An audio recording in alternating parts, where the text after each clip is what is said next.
Baba Booey.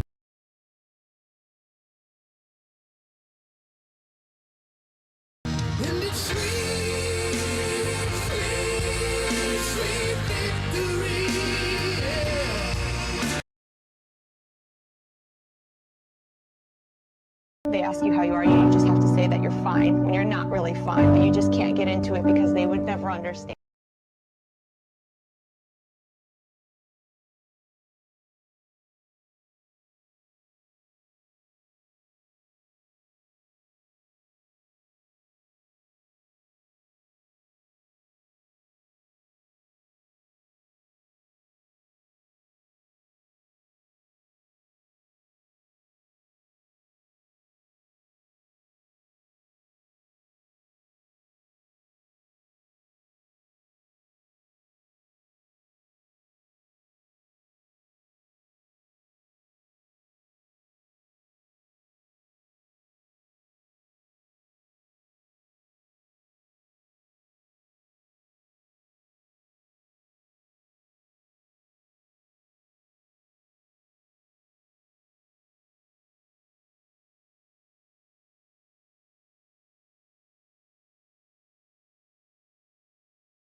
Hello, people of Twitch. Hello, hello. Welcome back to another adventure call session.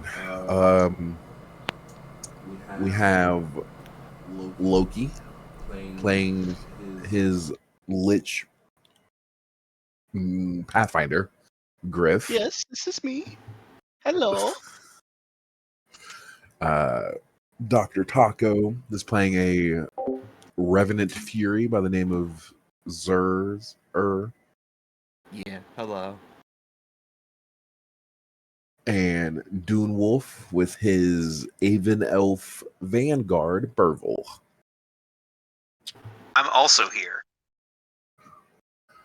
I am Captain Rotbone. I am the main game master for Adventure Calls. We also have Lolly Diamant, who will show up every now and then to spice up what's happening. She's Shut the up. chaotic element that exists in all realities. True story, bro. Can confirm. Um, Today we are going to be continuing showing everybody the core systems of the game. But before we do that, I forgot to do this at the end of last week's session. I wanted to get your guys' opinion on the game so far. Things that you would like to see in the game, even if it's something that I have planned, it just haven't happened yet. But things you would like to see. So far, things that you would like changed or modified a little bit. We'll just go around the table and give out some opinions, because as every good game should be, it's constantly being updated and worked on to be perfected to make it the best possible version it can be. And that can only be done with input from people who are actually playing the game. So I'll go ahead and put one in. Yeah, go ahead, Dune, since you're our veteran player and also a co-creator of the game. What you got? So I know that this might come up as a question for a lot of people that might wander from Pathfinder / D&D, just in case. You never know. But I think what would be really nice to see would be martial class characters like mine with the Vanguard. I would love to learn and show examples of how martial classes can implement their mana points. Because it is safe to assume that martial classes would also be able to perform magic, since everyone gets access to mana, right? Okay.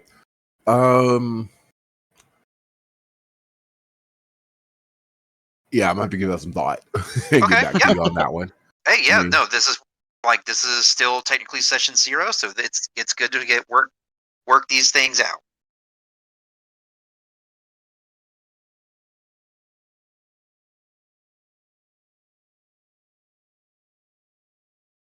I personally I've been enjoying the game. I come from like a background of D&D.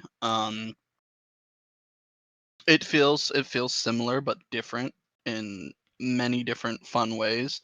I haven't gotten into combat quite yet, so I don't know how that stacks up compared to my past experience with tabletop games.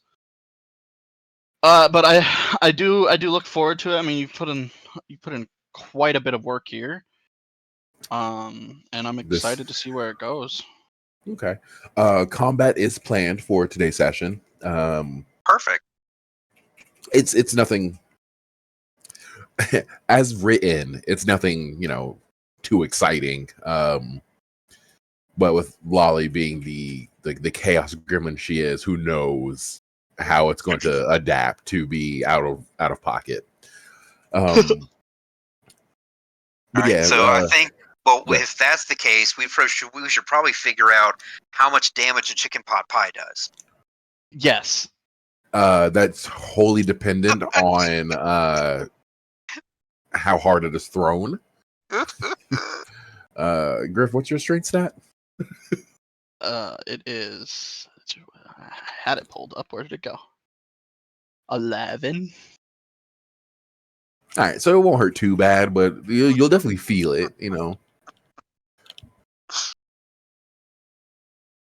But it is in one of those like cast iron metal tins, so. Cast iron, Jesus Christ! That's a heavy they- pot pie. Yeah, I don't know. It only weighs gotta, about 40 pounds. no, I'm not giving you a 40-pound chicken pot pie. I also don't know who's selling pot pies and giving away cast iron skillet things Yeah, with it. They would definitely Grammy's transfer that very to a. rich. First of all, I wasn't aware that people were selling chicken pot pie by the pound.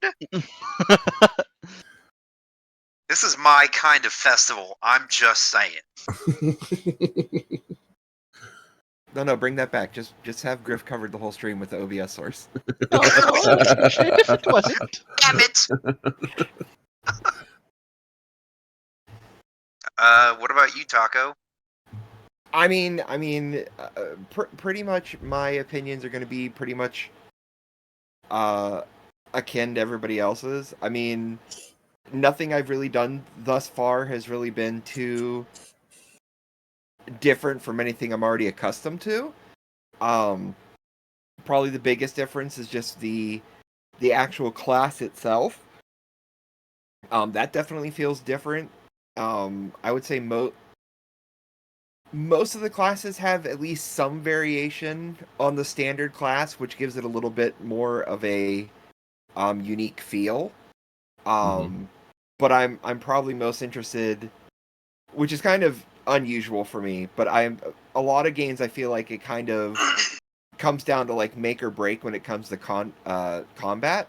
So I am very curious to see how combat is, because it does feel like in some games like combat can end up feeling like it just bogs down the game really bad depending on how it plays out. So it's like I feel like most game systems, as far as like your actual character and how you interact in the world, I feel like most of them are kind of very similar at their core, just with variations with how like maybe your stats are divvied, or maybe the type of skills you may have, things of that nature. So I've been enjoying all of that. It's familiar enough, but still like its own skew on it. But that's why I said I'm very curious about combat, just to see like how that feels in addition to everything else.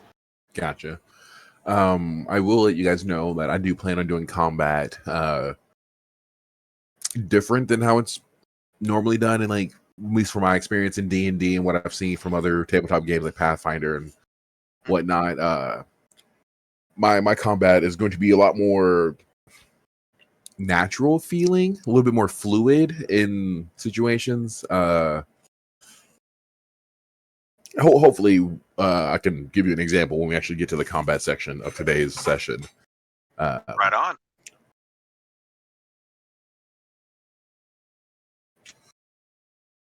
But yeah, okay, but yeah, we're good then. I just, like I said, I meant to do that at the end of last session, but timing and the ending of the stream was just, it was very rushed, so I didn't have a chance to. It's okay. We'll find our pacing. And also, we will do the same situation that we just did at the end of today's session after you guys have experienced the rest of the core systems. So, just keep in mind, or try to keep in mind things that like you pick up on that you would like to see modified, or if you notice something was missing that you would like, just keep that in your head as we go through today's session. Baba Booey. Okie dokie. You got it. Baba Booey. Baba boy. Baba Booey. You got anything, Wally?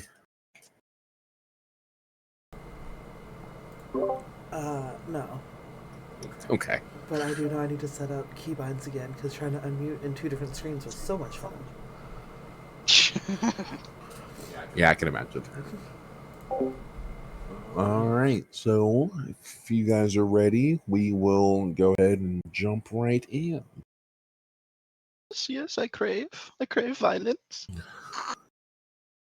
No, little German boy, don't go in there. All right. Oh my, what is this? An 18th century Victorian painting of a little boy?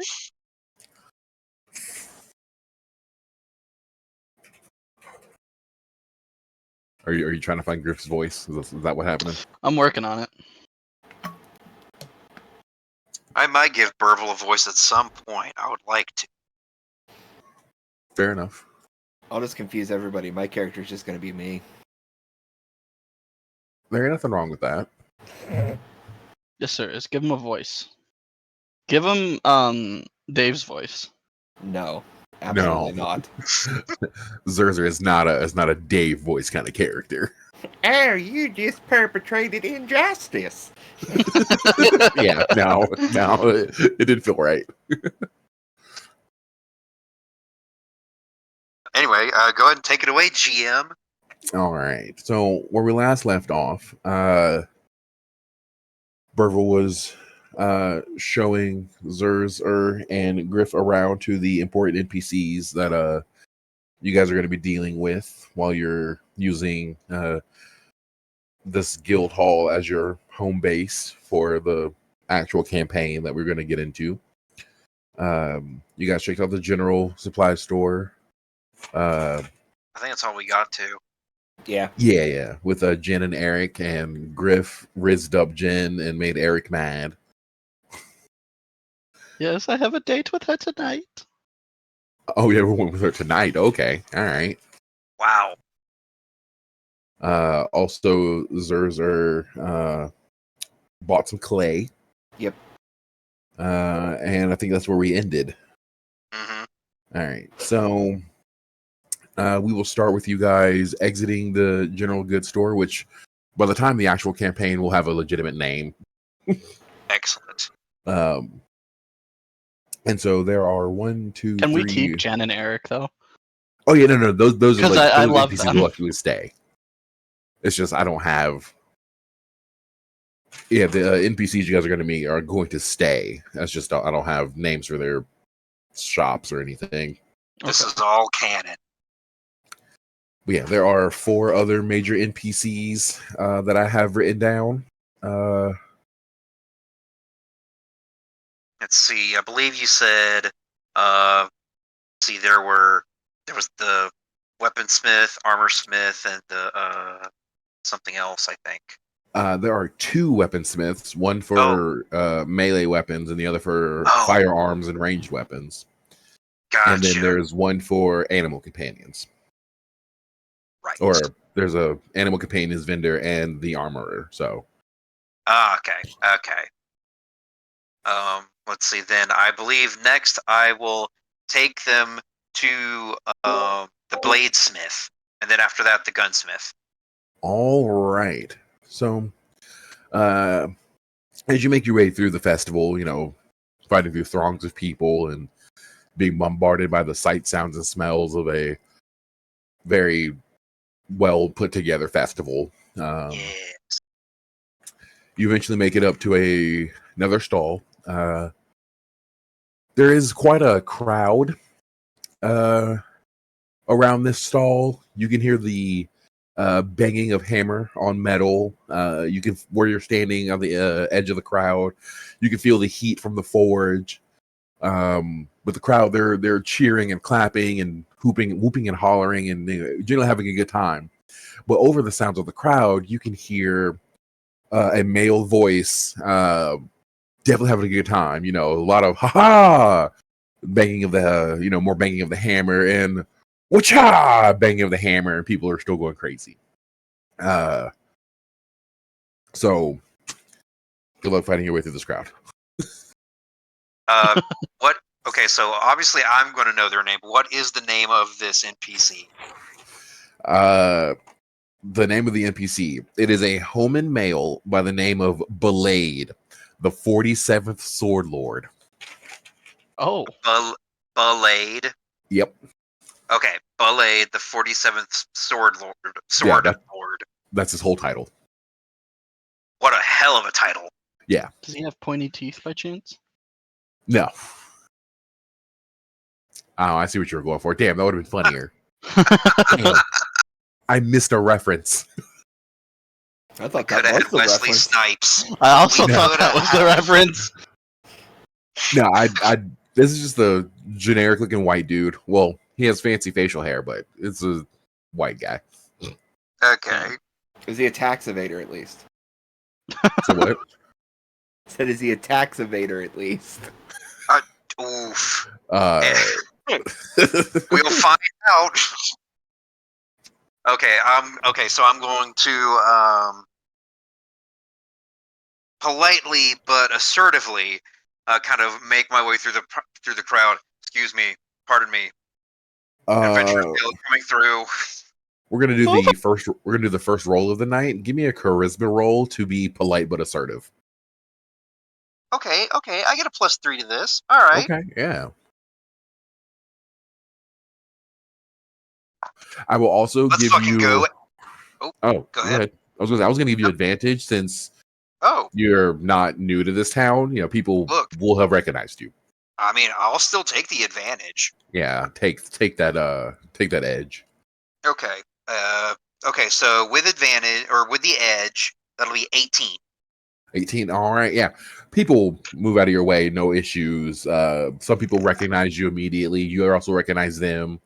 So there's like some haze, and they help you part the crowd a little bit faster, a little bit easier as you make your way up. Thank you, Mortimer. How are the kids? Thank you. Upon asking Mortimer how his kids are, I got to do it. He pulls out a little. He pulls out a little wallet, opens it up, and it drops down like 10 fucking folds of like baby pictures for his new daughter, and he's like showing them in her face, like, look at her, she's perfect. Look at my new daughter. Game Master, I swear to God, I will reach through Discord and I will throttle you.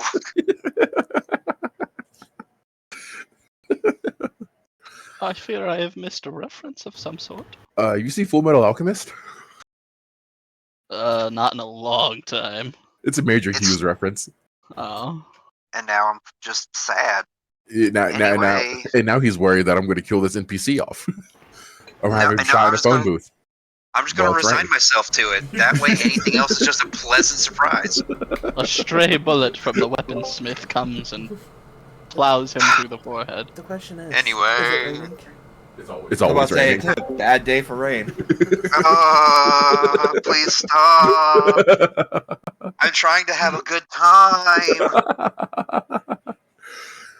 But anyway, okay, so Yes. the team makes it up to the booth, and like you said, you are greeted with a Homan male standing on a crate, waving around a freshly made sword, and the crowd is like enjoying the spectacle he's putting on.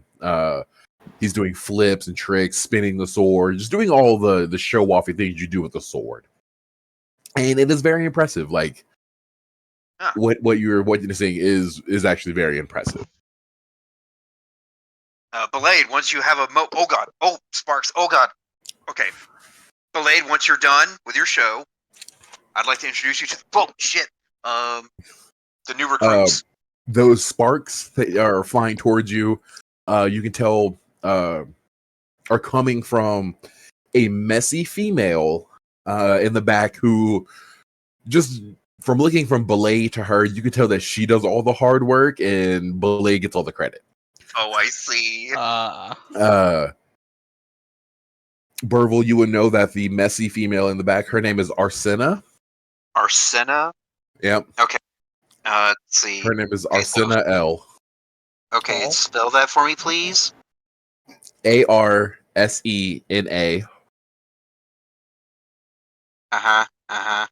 ELL. L is her last name. Excellent. And spell Belay for me, please. BALADE.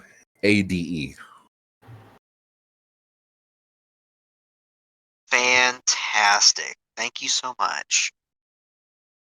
And so I take it Arsena is like not performing acrobatics while doing her job. She is not. She is just working away. She's currently working on a new greatsword, so it's taking a lot of her effort and concentration. Ah, okay. Well, No. every now and then she keeps looking up at Blade with a look of annoyance that he's putting on this show while she's slaving away in the front of the forge. But other than that, she's working diligently. And Burble, you will know that that's their whole relationship. Like, Blade himself is a skilled weapon, like is a skilled bladesmith. Like the weapons he creates are of high quality. Like he's good at his job. It's just he also really loves the public interaction just as much. Understood. And he has taught Arsena everything she knows about bladesmithing, which is why she's as good as she is. But she's one of those workers that prefers to not deal with customers. I mean, same. So, but yeah, that's what the look of annoyance on her face is about. Is just him being a show off when he could be helping her.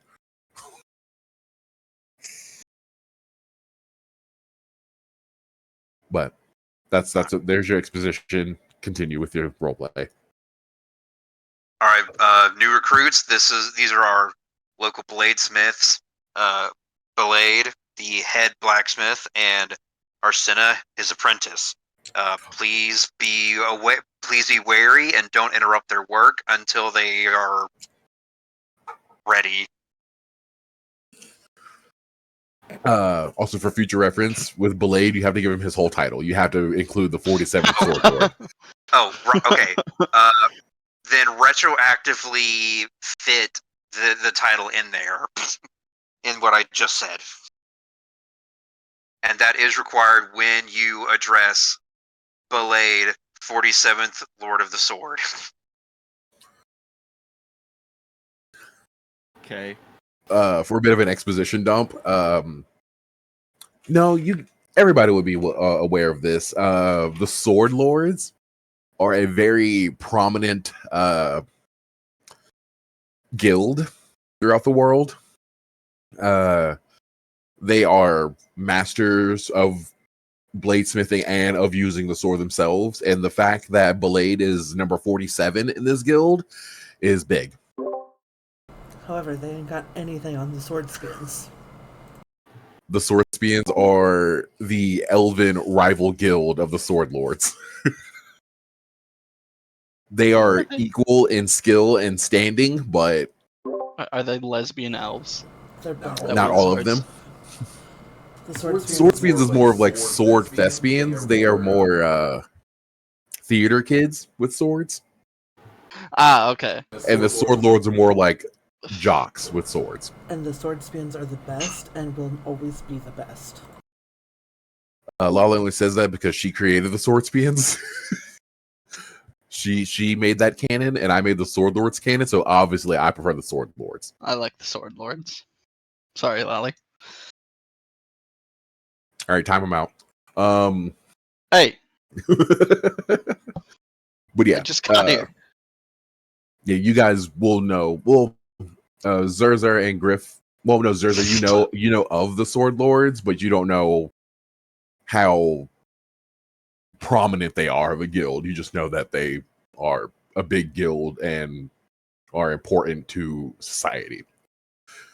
Griff, you've met some Sword Lords, none as high as 47, but you have encountered Sword Lords before, and Burble, you're dealing with on a daily basis the 47th Sword Lord. Mm-hmm.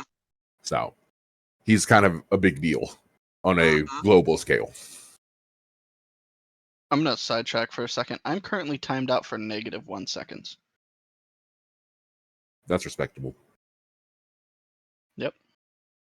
I never get to speak in Lolly's chat again. Okay. There's more exposition. We can continue now. Okay. So this man, the Blade, 47th Sword Lord, is currently throwing about a shell right now. Yes. Can I go talk to his assistant that I forgot the name of immediately? Her name is Arsena, Arsena. and you can attempt it. Okay. Are they up on like some sort of stage with like an easily accessible staircase, or do I have to like do one a little hop You have ups to with a. you have to do a little shimmy. They're on ground level, so you have to do like a little shimmy through the crowd to get close enough for her to hear you. But it shouldn't be too difficult. Okay. Well, I attempt to go speak with Arsena. All right. How do you want to try to get through the crowd? Skillfully, aggressively. Skillfully with my stealth advantage. All right, then give me that stealth roll. Add your dexterity. We are in urban, right? So I get +1 to it as well. Correct. Okay, so that is a 21. All right, you make it through this crowd, no problems. And position yourself within reasonable speaking distance of Arsena. Hello, my dear. How are you doing today? What's your charisma? 18. 18. All right, give me a charisma roll.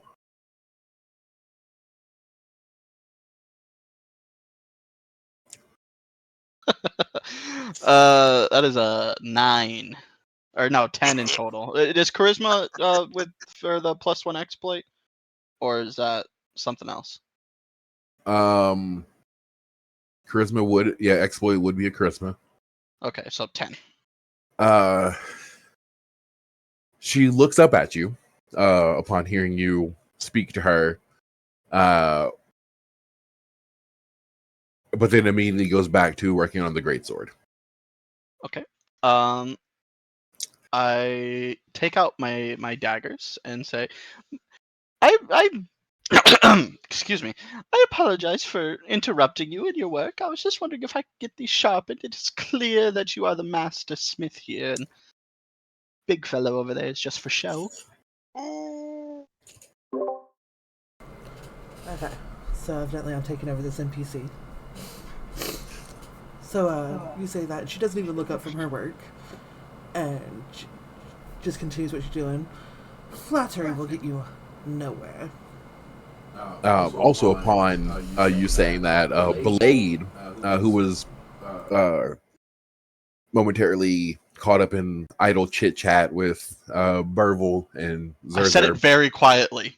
I don't he know, man. overheard you. You didn't specify. Putting a hand on Burville's shoulder, saying, "Pardon me a moment, sir." Stands back Move out up of on the the way. box he was on, and does a triple backflip to land in front of you. And it was like, oh ho! So you think she the master over I? Well, I'll have you know, she has a long way to go. She's well on her way, but she's not quite the master yet. I am the master here. How may I help you, sir? I And apologize. I meant no disrespect. a look of annoyance does cross Arsena's face upon hearing that she's not a master yet, but it quickly passes as she goes back to work. I apologize. I meant no disrespect. I just merely wanted my knife sharpened, and you were clearly busy entertaining the crowd at this great festival of Genera. That's the name, right? Yes. He grabs one of your daggers and he goes to inspect it.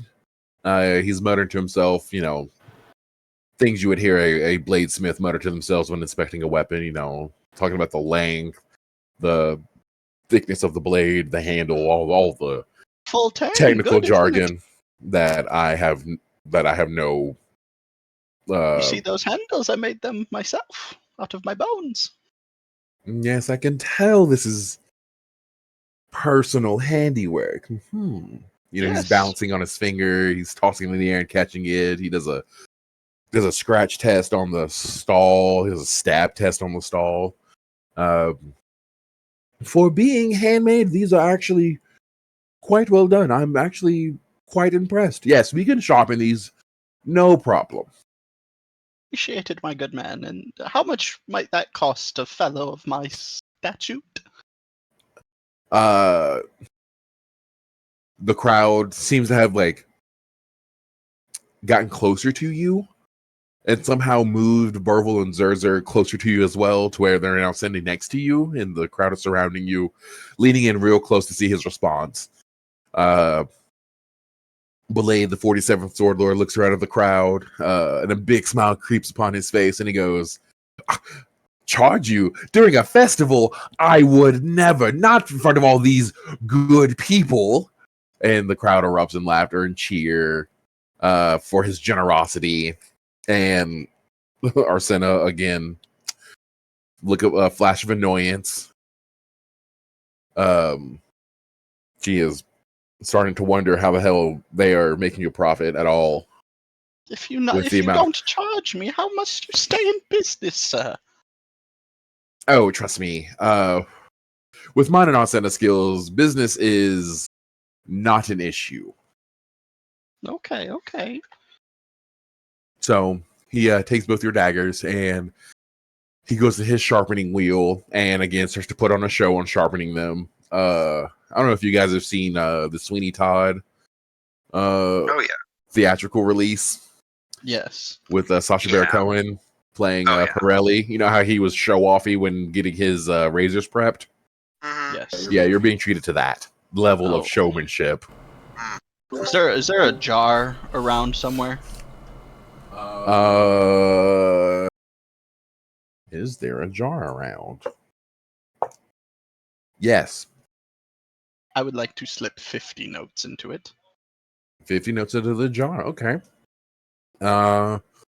You slip 50 notes into it, and Arsena, what's the reaction? Because she noticed the notes being slipped into the jar. So she looks over, and you see like a small like smirk on her face, and you can just hear under her breath she's like, and that's what should have happened in the beginning, but no, we have to play to the crowd every fucking time. I put my finger up to my lips and go, shh, he doesn't need to know. She does the whole, my lips are sealed, and goes back to work.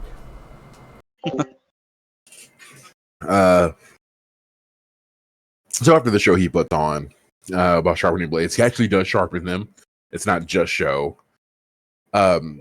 And he hands you back your daggers. And you can tell like they were perfectly sharpened. Like they look brand new somehow. Just from sharpening them, they look like they were just freshly made. Because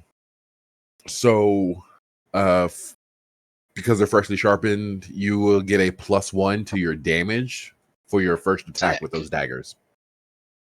+1 for first attack. Hell Sick. yeah! I look the man in the eyes and say, "Thank you very much. That was quite the show that you've put on for us today." Oh, no problem. Anytime. I'm more than willing to assist customers in any sense that I can. Now, if you excuse me, I need to continue my conversation with my good friend Burville. Yes, please, go ahead. And then, gives you a short bow and then turns to Burville and is like, "Now, my friend, where were we?" Yes, I was wanting to introduce you to the Adventuring Guild's new recruits, Griff and Zerzer. Hello. Ah, yes, well met, my friends, well met. I am who you go to if you need anything in the melee weapon department. I do swords, I do flails, maces, hammers, you name it, I craft it. And if I can't craft it, then my good apprentice here, Arsena, can craft it just as well. Arsena, please stand up, take a bow, let the crowd see you, stop hiding behind your work all the time. Yeah, she just completely ignores that and continues working. She's so grouchy all the time.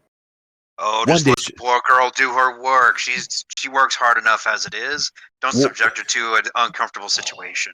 Well, look, if she wants to be a master, if she wants to join the Sword Lord, she's going to have to realize that customer interaction is just as important as the actual work.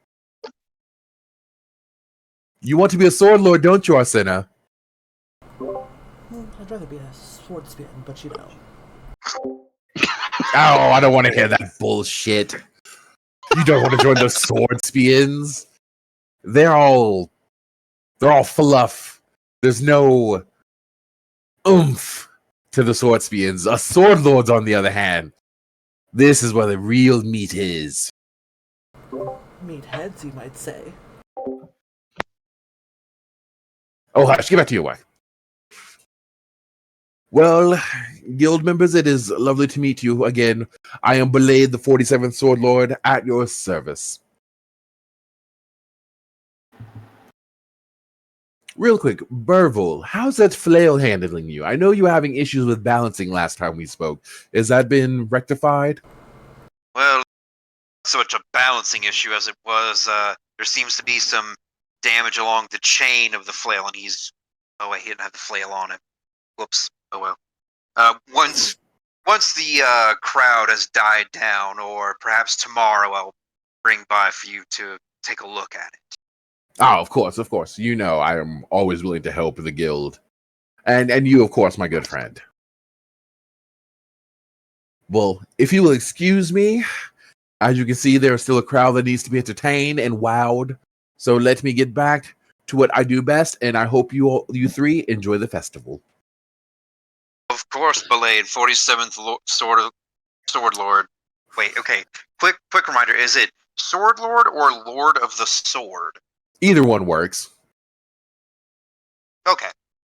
For most part, it'll be Sword Lord, but since you have the relationship with Belade, that's positive. Lord of the Sword is just as good. Okay.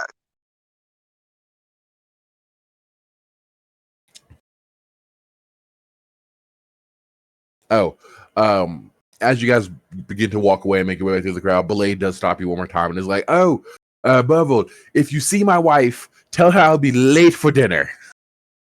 Again. Again. At some point, you have to talk to her. Only when my schedule allows. And then he goes back to doing his flips and tricks.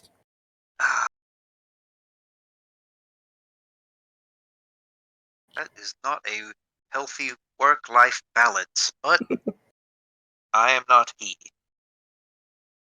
Anyway, onward to the gunsmith. I'm not sure how familiar you two are with firearms, but around here at Shot least, once or twice. they're quite a bit of a rarity. All right, so you make your way through the festival again, being bombarded with festival sounds, sights, smells. I want to grab some chicken on a stick. Okay, all right, grab yourself some chicken on a stick. See if they have any pot pies. Are you asking Griff. me to see if they have pot pies? Yes, says you're grabbing a chicken on a stick. Oh. No, I believe the pot pies are at the last stand that we were at. Oh. As you guys are walking through, Griff, you get this feeling that you're being watched. Roll perception. Where's that fucking grandmother? Or maybe it's Eric. Oh, that's a fucking natural one. Oh! Roll luck. Everything's right as rain, my man. Roll luck. Which is just roll the d20 and add your luck I attribute. Did I don't think I rolled for luck. Ooh, you don't have any luck, so just roll a natural. Just roll a d20 and see what you get. Flat roll. That's a 6. Oh, Okay. yeah. So as you look around to try to discover the source of the that feeling you got, you don't see anything. You thought you might have saw Eric in the crowd giving you a death glare, but upon further inspection, it wasn't. As you're about to spot something, Burble's just coming up with a pot pie. Oh yes, actually, I did happen upon a chicken pot pie stand that uses a different recipe. It's just like right in front of your face, where it stops you from seeing anything. Thank you. I will put this in my coat. You still have that sense of being watched, though. Like that feeling has not gone away, but you continue on. As you're still going through the crowd, Zerzer, you are actually met with a sight of kids who witnessed your arrow catching spectacle. You see one kid holding two nets, like two fishing nets, and he's like, "Shoot me!" And his friends are firing toy arrows, and he's like throwing the nets in the air to catch them. That's adorable. He's a local legend already. He's failing, but the kids are still having a lot of fun. Like there's a lot of cackling, like kid cackling and running away and doing it over again. And every now and then he'll catch an arrow out of the air with one of the fishing nets. And when he does, like his friends lose their fucking minds. See that, Zerzer? You're already something of a sensation. No, I'm glad the children enjoyed it. You're also getting stared at by women, like longingly, because they remember you taking your shirt off. Well, you know, And I had to pop my shirt off there. you make eye contact with one of the women, and she faints. Oh. She just flat out faints. So she's getting fanned by her friends, and they're obviously jealous that you made eye contact with her specifically. But you guys continue on. Well, to be fair, I was just looking over to my left, but if it makes her feel better. And then you find yourselves faced with another large crowd, similar to the one that was in front of Blade. And you can hear gunshots being fired, targets being hit, and people go, "Ooh, ah, wow, what a shot. She's so skilled." Gee.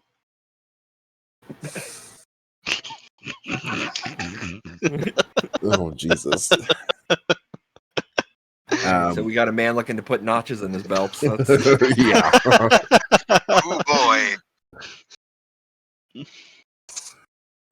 This crowd parts easily for you. Very little resistance because they believe everybody should witness what's happening. When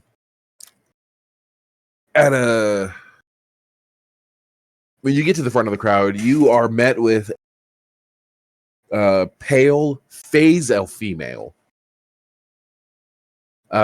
She is wielding, or in front of her is a table of really nice custom-made firearms. All of the pistol variety. Well, there's one long rifle, but most of them are pistols.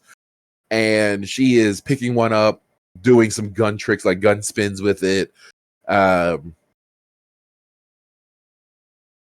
Now, being a phase elf, what does she look like? Phase elves are the shortest of the elven subraces. She has two sets of ears that point down, really large eyes.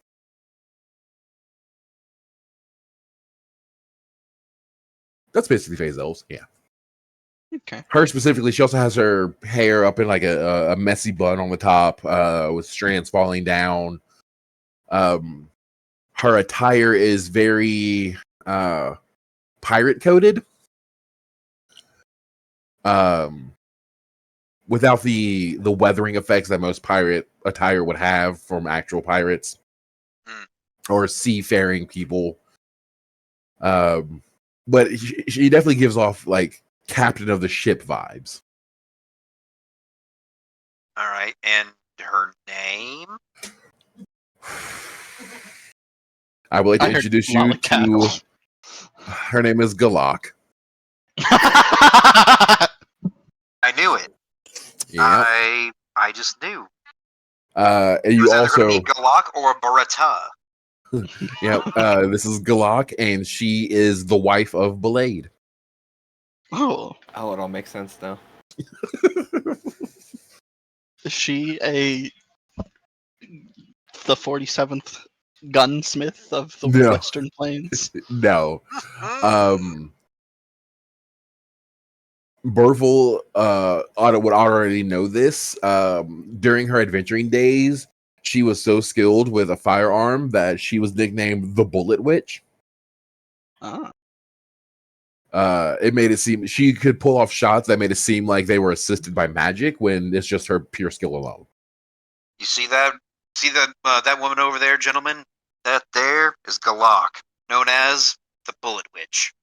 She's making shots that others would believe were assisted by magic. Zerzer and Griff roll. Make an intelligence roll. I'm not a smart man.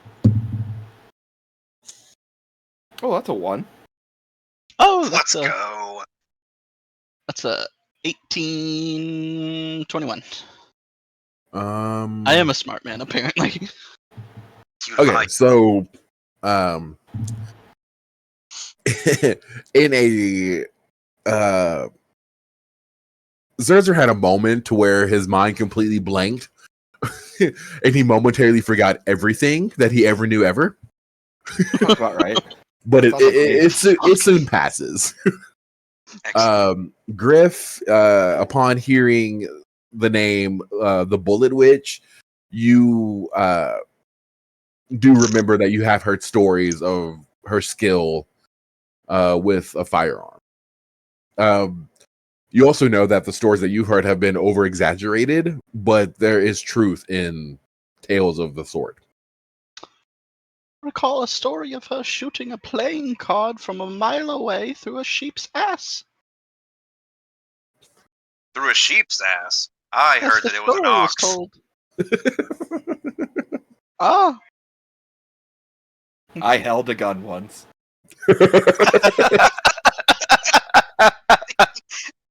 In actuality, with the story you guys heard, it was actually through two wolves' asses.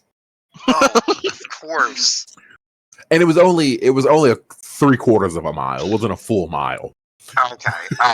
You know, some people just have off days. I get it. Right.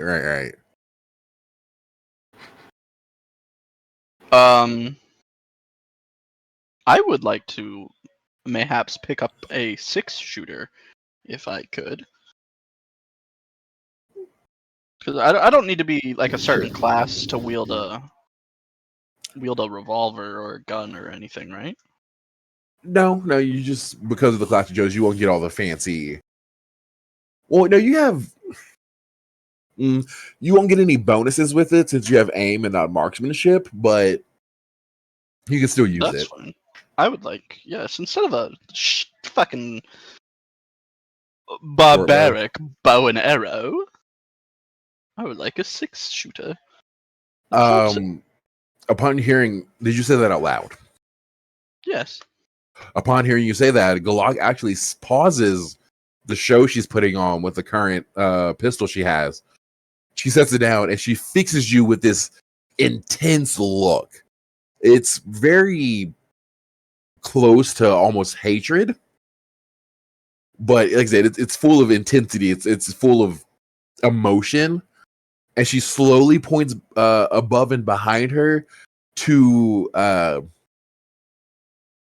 whole like row of nicely made custom bows. Would you like to repeat Fucked that, up, sir? AA Ron. I'll say that again, Lolly. Would you like to repeat that, sir? Oh. No, I would not. I would like a revolver if you perchance have one. Do you have the skill? Do I have the skill? Madam, I am of age. I have money. What seems the issue? Well, money is very, very important. I mean, I'm sure you see all of my coins, and I could give you a story for each of them. Skill is much more important. If you believe you have the skill to wield one of my firearms, step up. Feel free. Have at it. Alright, I step up and I grab a gun off of the table. Oh man. Is there a target that I can aim at? There are targets all over the place. You just pick one. Alright, I pick one and I fire away. Is this a dex check? For this specific situation, since we don't know how long it has been since you've held a firearm, this would be a straight roll. Okay. Roll that beautiful bean footage of a 6. Let's go. You missed I Wally. maim someone. No. You didn't roll low enough for that. But like I said, it has been a while since you held a firearm, so you forgot about the kickback. Your form was wrong. Just all the things that lead to you missing badly. And Glock stifles a laugh. Stifles? Nah, she straight up. Oh yeah. She was straight She up does her cackling. whole- in your face. Madam, I must attest. It has been many a moon since I have picked up a gun. Clearly. Might Yes, I have make another excuses shot? now.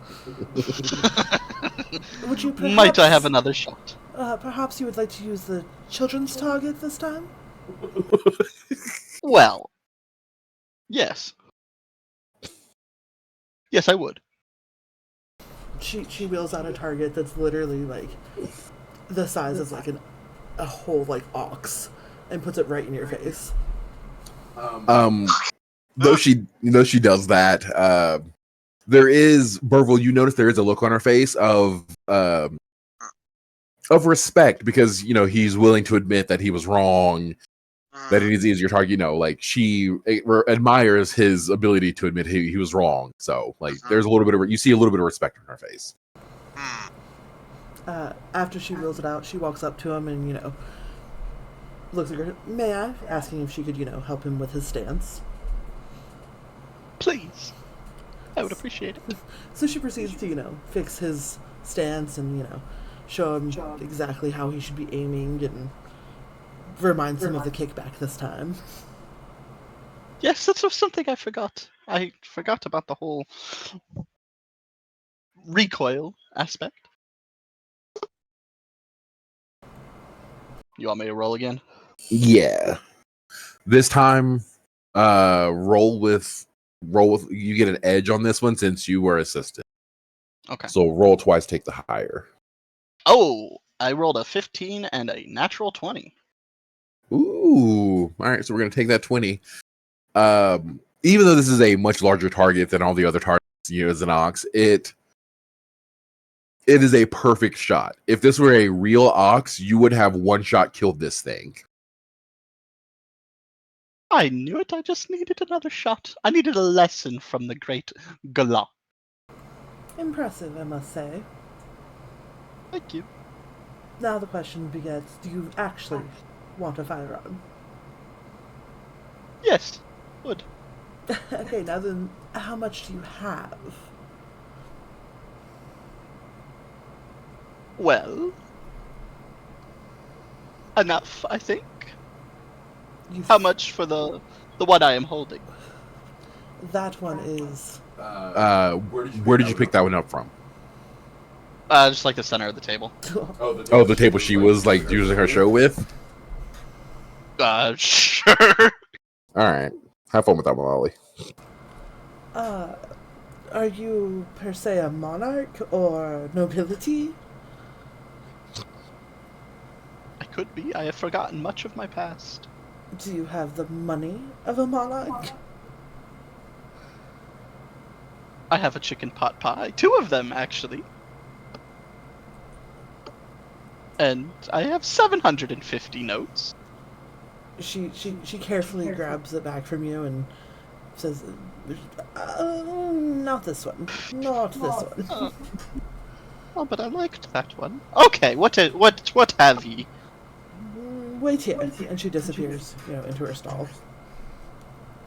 You hear a lot of banging and things being thrown, and her cursing Blade for his inability to organize anything. Oh, that Blade. She comes back out with it's a very small, compact, like it looks like maybe a 2-shooter. Oh, baby's first gun. A 2-shooter, you say? You know what? How much? Well, everything you have, minus the pot pies. I'm a vegetarian. 750 for that? How about Oh, go ahead. 400. How about 400? Lolly, get your dice ready. Oh yeah, time to haggle. What kind of All right. bonuses This does is she what have? shopping episodes are really about. The haggling. This is the first time that I've actually had to. This is the first time I've actually had to do the bartering haggling situation in a game, so we're gonna test a whole bunch of different ways to do it All right. until we find one that feels right for the game. I'm glad I could bring something new. So to start off with, is going to be a contested roll. You both will roll, add applicable bonuses, and whoever rolls higher wins. Okay. What kind of roll would this be? Charisma? I think in my head, I feel like the very first roll when it comes to bartering haggling should be a straight roll on both parts. Okay. Like no bonuses, just to test the waters, and then from there we'll add bonuses and stuff as you find a way to try to convince the other one of your side. All right, I'm gonna go ahead and roll. I rolled a 19, flat out. What'd you get, Lolly? A nat 20. I Uh, thought I was safe. so, Well. so you go. You try to present your argument as to why she should lower the price, and she straight up cackles in your fucking face. And I'm talking like spittle flying, like it's a genuine cackle. Okay. How about I trade you my illustrious bow that I have and 400 notes? How about that? So she's gonna ask to look at the bow to, see what it's I worth. hand it over. I hand over the bow. Cap, what's it worth? Let's see. This bow has seen better days. It's about as it's old still as I. it still operates. If you notch an arrow, it'll shoot it, but that's about it. It does not look that good. It is old. It seems like this thing could potentially break within the next month of regular hunting usage. This is not a good bow. Bow is not worth much of anything. Like It's the it's potential that lies within. this bow is barely worth the materials used to make it. Jesus Christ. I feel like you should be paying me to take that off your hands. No. It is an excellent weapon, and I know that a true master such as yourself can turn it into something of beauty, something far more valuable than a twin shooter. Like kindling, you say. On your next haggle roll, add your charisma. Okay. I believe I could easily turn this into kindling, which would be far more useful than where it is now. No. That's gonna be a 23. 10. Okay, so you appealing to her being a master seems to have worked, and she is now more. She's actually, you can see her considering trading for the bow on 400 notes. You see. Oh, go and ahead. now for the third roll, I'm thinking it'd be a best of 3 for haggling. Okay. It's a victory for Galak. It's a victory for you. So it'd be this final roll to seal the deal. If you pass this one, then your trade goes through. If not, Galak has the option of defining the terms and changing the Okay. price and everything. I like that. I like that a lot. All right. I'll go ahead. I'm gonna outstretch my bony fingers and roll again. That is a 19 this time. 21. You fucker! Oh. Damn, hit him with a 21. She, like I said, she was heavily considering it. And then at the last second, you see a thought cross through her mind. She hits you with a smirk and declines your offer. Well, such is life. Perhaps later down the line when I acquire more funds. I haven't even seen everything that this great town has to offer. I don't really want to blow my load all in one place, per se. That's for later tonight. That's for Jen. I When mean, the if you clock are strikes 8. a true connoisseur of weapons, I could potentially let this go for 500 notes and a display of marksmanship from the entire group. Oh. Well, I tell you what. If my buddy Zerzer over here can hit a bullseye on one of your targets, it's 350 notes and my bow. Only if I can But choose the target. by all means. She's never one to turn down, a good marksmanship challenge. But if he misses, I will pay the 500. If he misses, you will pay the full amount. There's a lot riding here on you, Zerzer. Perhaps you shouldn't have made me do something. Yes, the one where Loki remembers this is a team effort here. You should probably talk to your buddies. What's funny is I was going to make a better offer, but he Oops. decided to just throw me under the bus there, so... It became a classic player blunder of trying to oversell the plan and thus screwing themselves over. I mean, if you still want to make your better offer, you can. Oh no, Yes, by now all I'm means. perturbed that I was going to offer help and instead was expected to give help. Fair enough. Fair enough. So, I accept. I reach my bony hand out and either Zerzer hits the shot or I am poor. and without a bow. Because she's going And to take without that too. no, Oh no, she'll take that too. Don't worry. no. She said the original deal was fucking 500. No, the original deal was 750. But she'll find a way to get that bow. 750. Don't worry. Without the bow. But okay, so That's my she turns to bow. Zerzer and sizes him up, smirks, and says, "Follow me," and goes behind her stall.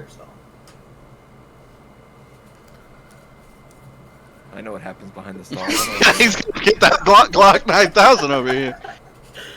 The Damn. Galak 9000. Yeah. So, Wow. behind the stall, you see more targets at further distances, and they're smaller. So, Can I'm sorry. Can I ask what is the distance and the speed of the teleport ability? And can I bring things with me?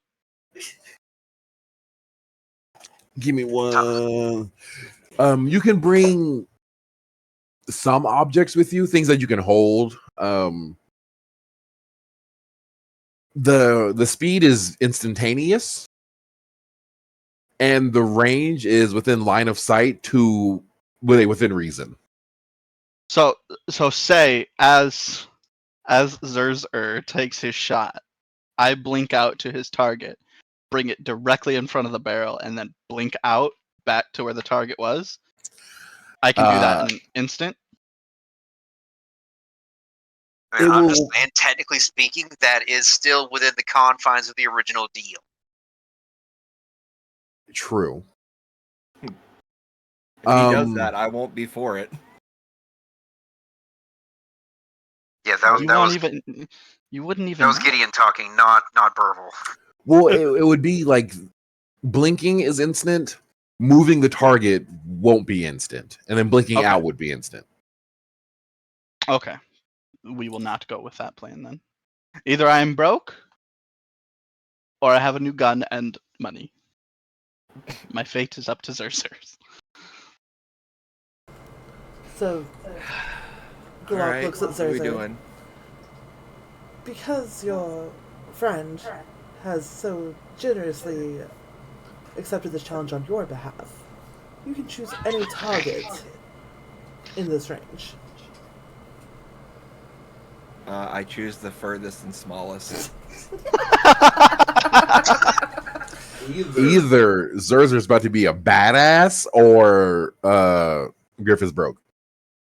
It's a win. It's really a win-win for Zerzer. It is. Yeah. It is a win-win for Zerzer. It's like that's what he. It's like that's kind of how I'm just playing it in my mind. It's like either it's gonna be cool or it's gonna be like next time ask.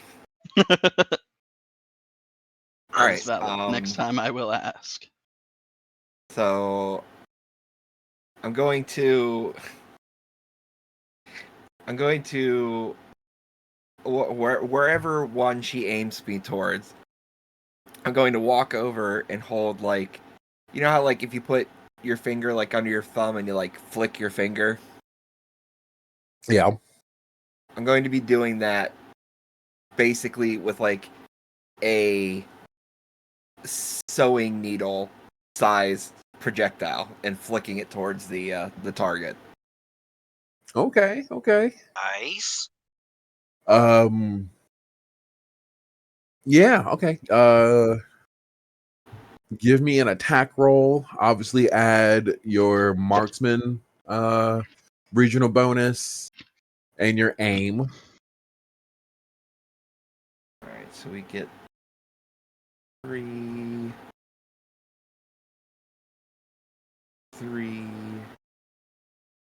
Well, the marksman just is damage. Oh, true. I was like, I'll take +1 to the roll anyways. Hey, who? No, that one's just for damage. So I exploded upon impact. All right, so I have +6 to the roll.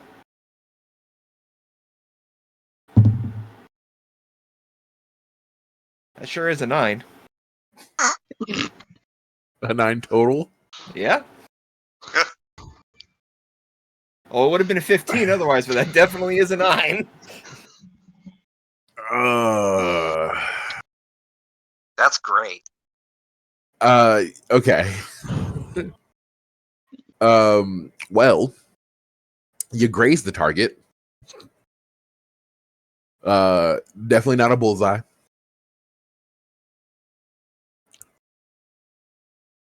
Oops. But Galak is, she has this weird look on her face. Like it's of a positive nature, but you can't quite tell what the look is, because she just found out that you're a Fury. But because of Galak's nature, she then does she points a finger gun at that target and also fires a blood projectile at it. Oh. Wally, roll it for me. Galak will get a +6. No, +7. That's a 17. It's not a no. I'll count. Her blood projectile does bullseye the target. It does sizable damage to the target itself. But she still has that weird look on her face, like a weird positive look on her face, because it's two Furies hanging out. Furies aren't that common. Not when bows and guns exist. I gotcha.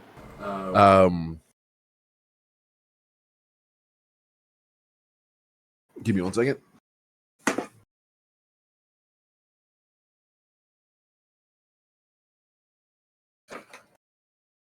she actually she's looking at you for a couple seconds and then decides or then says to you that if you would like, she'll let you have another shot at it.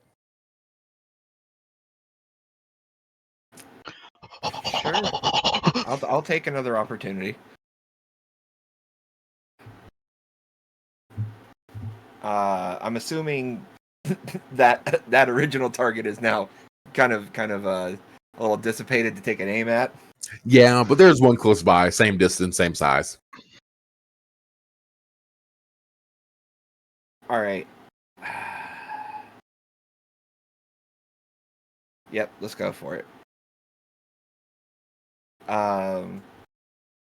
Same situation.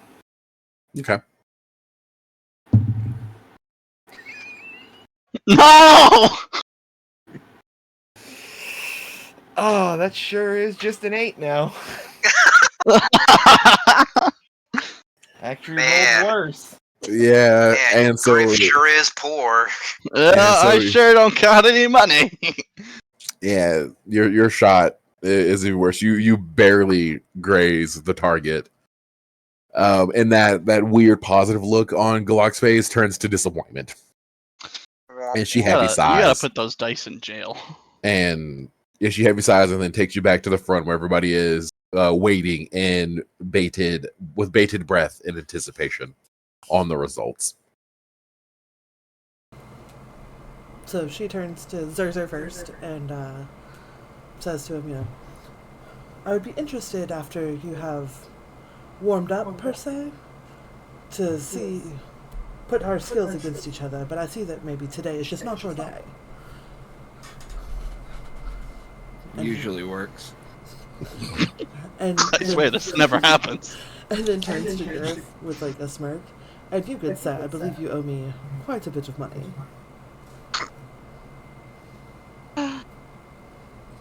Yes, I do. I hand over the 750 notes. She smiles, and you hear her mutter to herself, and this is how Blade should run his business. Do I catch that, or do I need to roll for it? Roll for it. Okay. That's just a perception. Perception. My perception is a +2. And that's going to be a 19. You definitely heard it. After hearing that, Burville's going to perk up a little bit. He's going to lean down slightly and be like, oh, that does remind me. Blade wanted me to let you know that he's going to be home late again.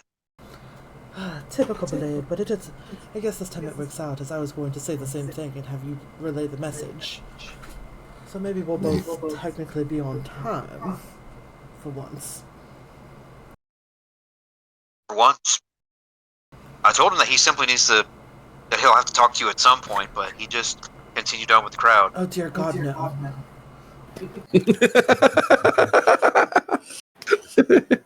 He's going to have to talk to you. Ew.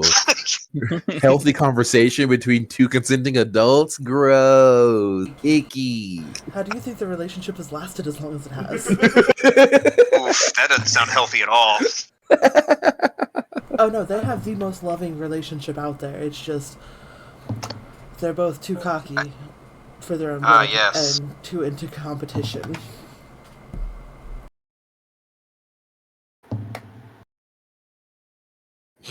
Talk, you trying to get the bad rolls out? I'm just playing with another die. So light, it's so weird. I don't like it because I've been using the metal die I have, but it's so heavy and there's no room to really roll it. So Gotcha. like, it doesn't get much action. So I'm going with a lighter die that doesn't even feel like it exists in my hand. And it's been rolling absolutely fantastic too. Nice. There you go. I sensed sarcasm there. I will let all you gamers know that it is time for another ad. So I'd say no rush, but after this scene, we'll go ahead and take a break, let everyone watching and everyone participating, stretch their legs, throw some dice in jail, all of that. So let me just put Google in jail. Google. Google, ye old Google. Putting Google in the gulag. I get it. All right, so this twin shooter that I've got, does it have a specific name, and does it work off of dexterity as well? It will work off of dexterity. It does not have a specific name. It's just one of the ones that she made. Okay. Generic brand. I'm gonna call it cashews. No, I'm not. Okay. But make sure you add that to your inventory and take off your. Oh no, you still have your Yes. bow. Yes, I do still have my bow, but that is going to be my method of attack 2 for that. So I need to attune. Can I attune with more than one weapon for the weapon summoning, or just? It's one weapon at a time. Okay, then I will not be attuning with the shooter.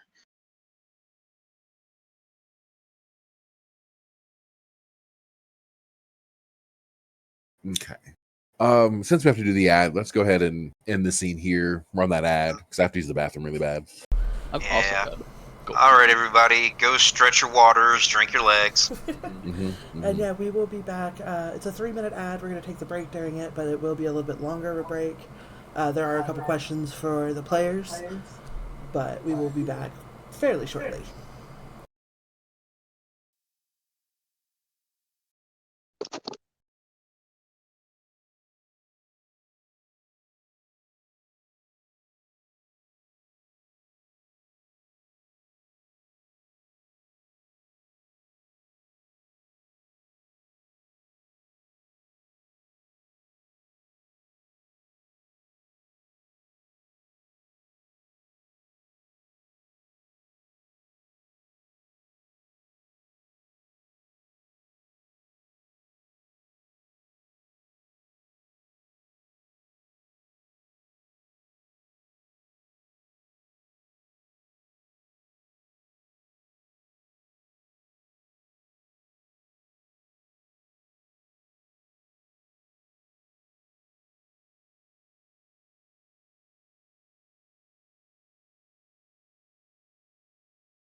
heavy interactions.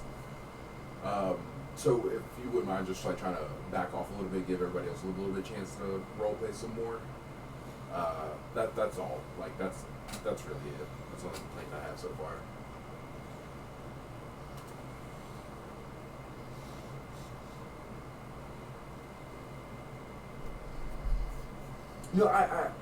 No, not take it. I understand that, but it's just in general, like, let's try to spread out the role play a little bit more.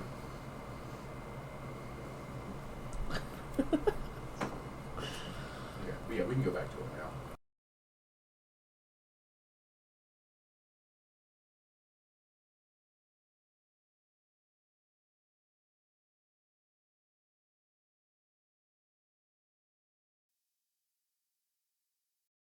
Three, two, one. Ooh, that timing. Okay. Brian, can you hear everyone now? Hello. I realized that may have been muting and unmuting when I shouldn't have. Okay,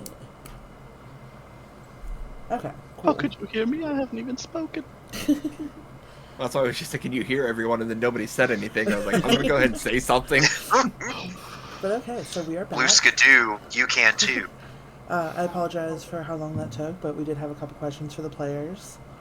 But I'm going to let you guys jump right back into it, and I'm going to mute up. Alright, so where were we? Just left Galak in her stand. Okay.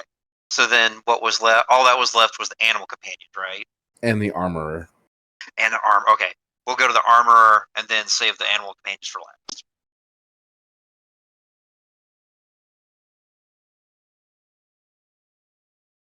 Anything exciting on the way to the armorer?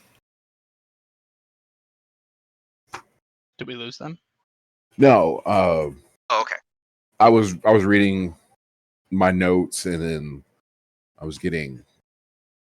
Hold on, give me 1 second. Oh, okay. Time to vamp. So, Zerzer, there was that your? You said that wasn't your first time holding a gun, correct? No, I've held a gun before. I didn't even use a gun today. That was just my fingers. I don't use guns. I thought it was funny when Griff said like, "Oh, such a rudimentary weapon as a bow," and I'm like, "They're all rudimentary. What are you talking about?" So, speaking of your not using a gun, how do you do the magic that you do? Oh, how do I do that voodoo that I do so well? Well, it's very. I don't know. It's just how I am. It's the power of the fury to be able to control my blood and use it as such a weapon. Fascinating. I've never met a fury before. It's extremely intriguing. Well, now you've met two today. Indeed, I don't think I've ever seen Galak use their abilities like that before, unless I've simply not noticed. What about Go ahead. Sorry. what about you, Griff? Are you? I imagine, as long-lived as you might be, that you've met at least quite a few Furies in your day. Have not met many. A couple handful here and there throughout my travels. Yeah, just a couple. They're not fairly common unless they're all grouped up in one place that I don't know about. Yeah, we always hang out at Fury Fest. Oh, do tell! What is Fury Fest? Oh. Maybe I have to learn how to use my sarcasm better. Oh, I see. First rule about Fury Fest: you don't talk about Fury Fest. Galak just pops her head out. No one talks about that. No, with Galak, you get a warning shot that rings by your ear. Like, you know the rules. Well, so, gentlemen, next we will be on our way to the armorer. You'll find that their handiwork is just as phenomenal as the last few artisans that we've just met. Are they as eccentric as the previous ones? No. No. Thank you, God. Who are you? What voice was that from yonder heaven? I received a divine vision that gave me the information I needed. As you guys are heading towards the armor, one of the guild workers comes running up to you, Burville. Oh, Tired. Seems like this man has been running for a while to try to get to you. Stanley, what seems to be the wrong man? Burville, wait, hold on. We found them. We finally found them. He reaches into his. Speak clearly. He reaches into his knapsack and he pulls out a what are they called? Hold on, I have to Google a word to figure out the definition if it's the word I'm looking for. A handkerchief. Describe the item.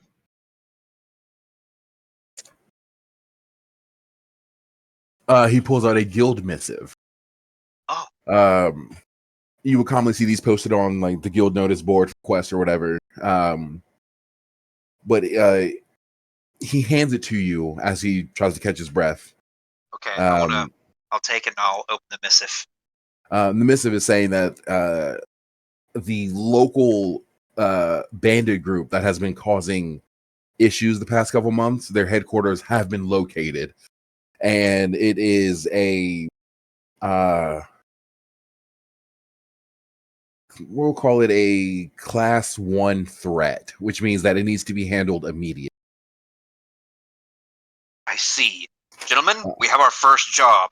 We need to head back to the guild hall, get your gear, get ready. We're about to take out a group of bandits that's been ravaging these parts for far too long.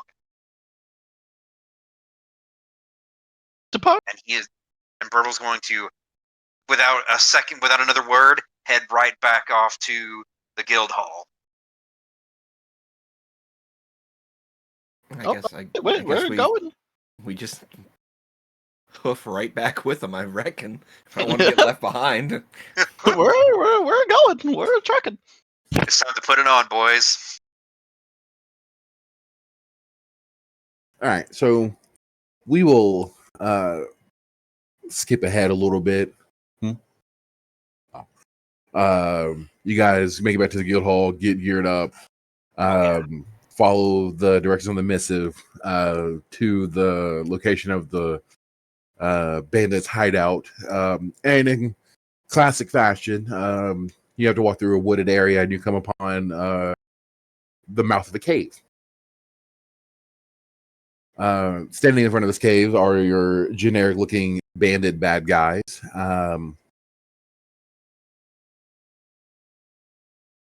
And if you want more information, roll perception. Oh boy. I'm going to do that. I'll do that. Perception. Yeah. All right, everybody roll perception. 27. God Wow. damn. God damn. I got an 18. All right, you all passed. So the two bandits standing on either cave are clearly acting as guardsmen. They look rather bored, but one of them is holding a sword, and the other one is currently I'm blanking on words. Handling an axe. Got it. How armored are they? Lightly armored. Lightly armored? Okay. And excellent. it seems to be a mishmash of pieces from different other armor sets. But yeah, they are lightly armored. Okay. I'm going to look over to Zerzer And as quietly as I can, do you think you could take one or both of the guards out silently with your blood abilities? Yes, because I was such a marksman earlier. Well, I don't know all of your skills. I'm just asking.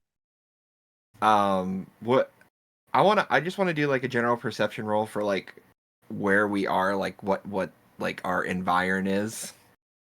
You don't have to roll perception. It's a lightly wooded area. You got trees. There's a nearby stream.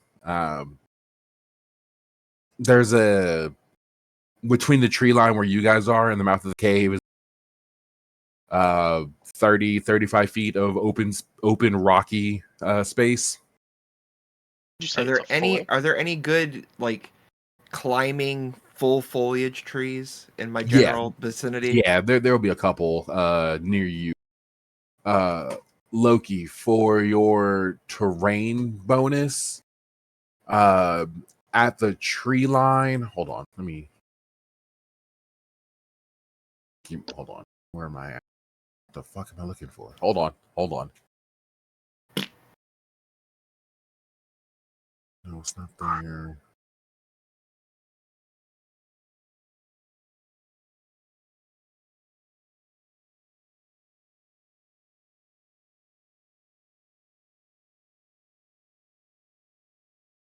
Uh,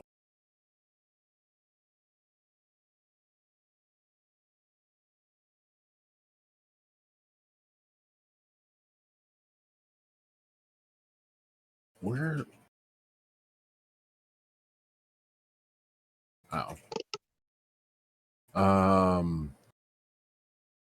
So at the tree line, you would get the D6 health regen every turn. And then if you were to step out of the tree line into the clearing between the tree line and the mouth of the cave, you would get the mountainous damage reduction bonus. Okay. Ooh, Yes. that's pretty Okay. handy. Yeah, carry on. Continue on. Sorry.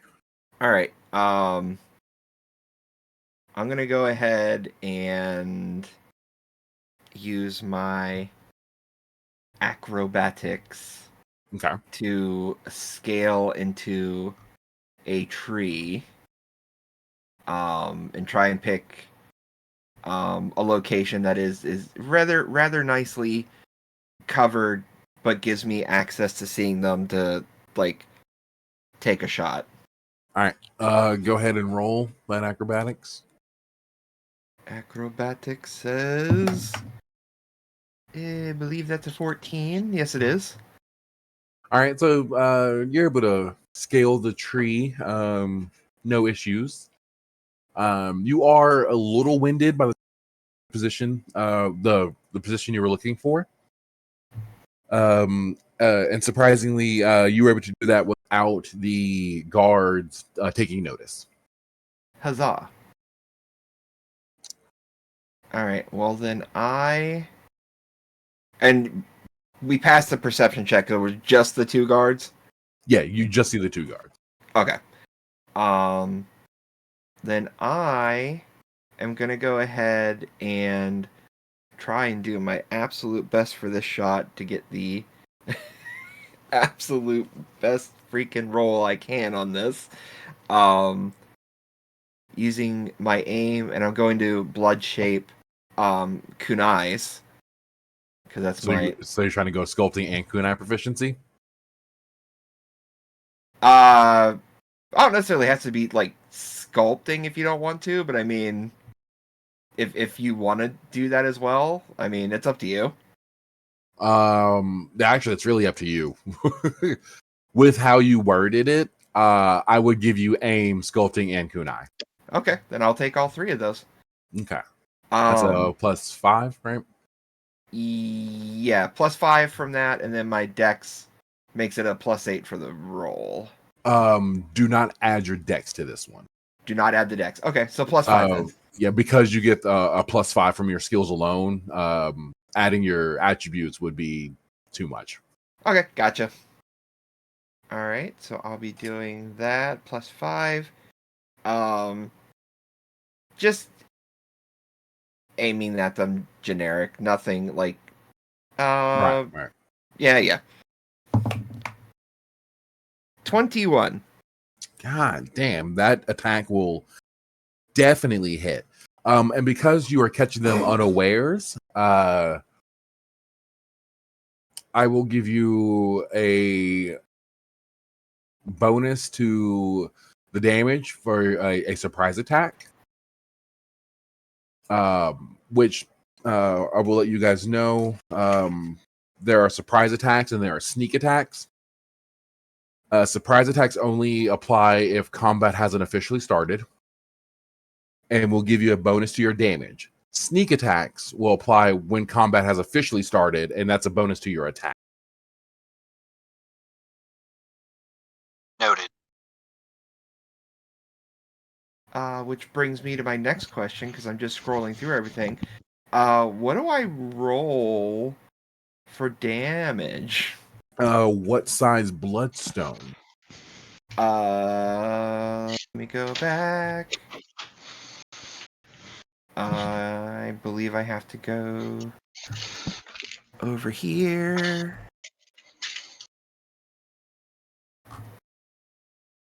Oh gosh, give me a second here.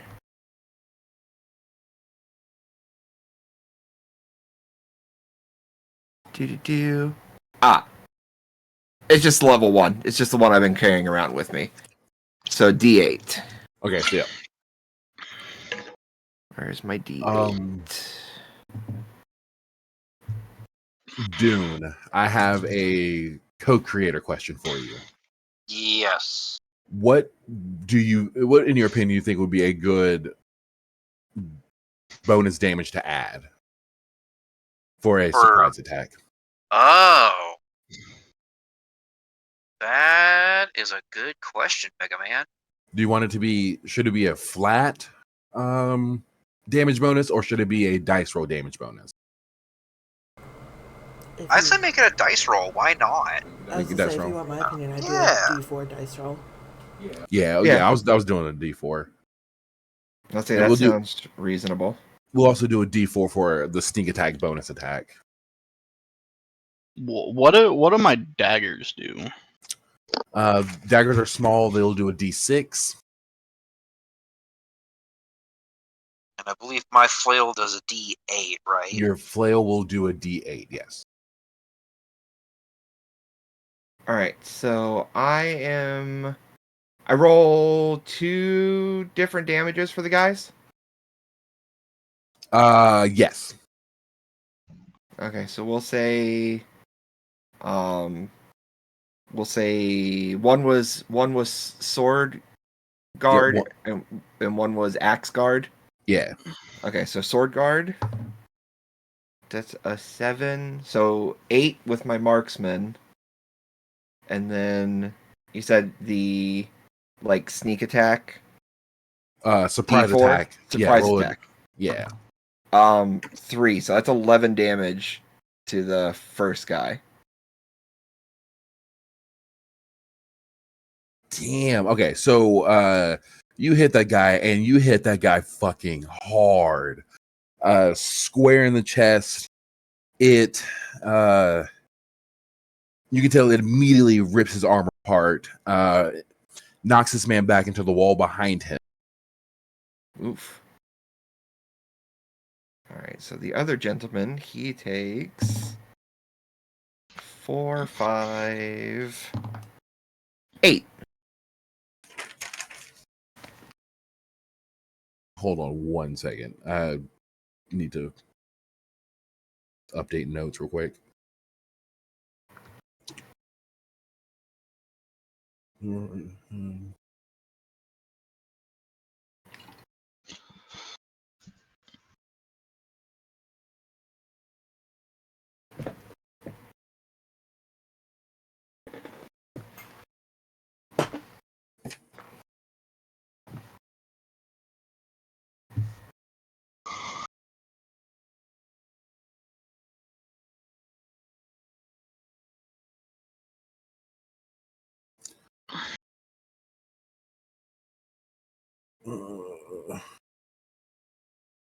Markari. How much What do did you you do? want? You did how much to the axe guy? 8. I rolled a 4 on my D8 plus the +1 for marksman, and then I rolled a 3 on the D4 for 8 Okay. total. All right. Since you hit the sword guy first, the axe guy took notice. And so he was able to brace himself before impact. So you did not hit him as hard. He does not have any armor. His armor is gone. It also shattered. And he does get knocked back a couple. Like he gets knocked back about a foot or two, but he is still standing pretty strong. Could I teleport down to him and slice his throat?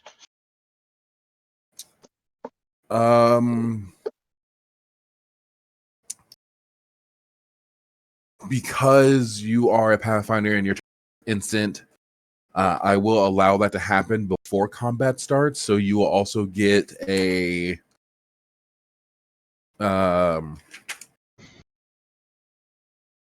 surprise attack.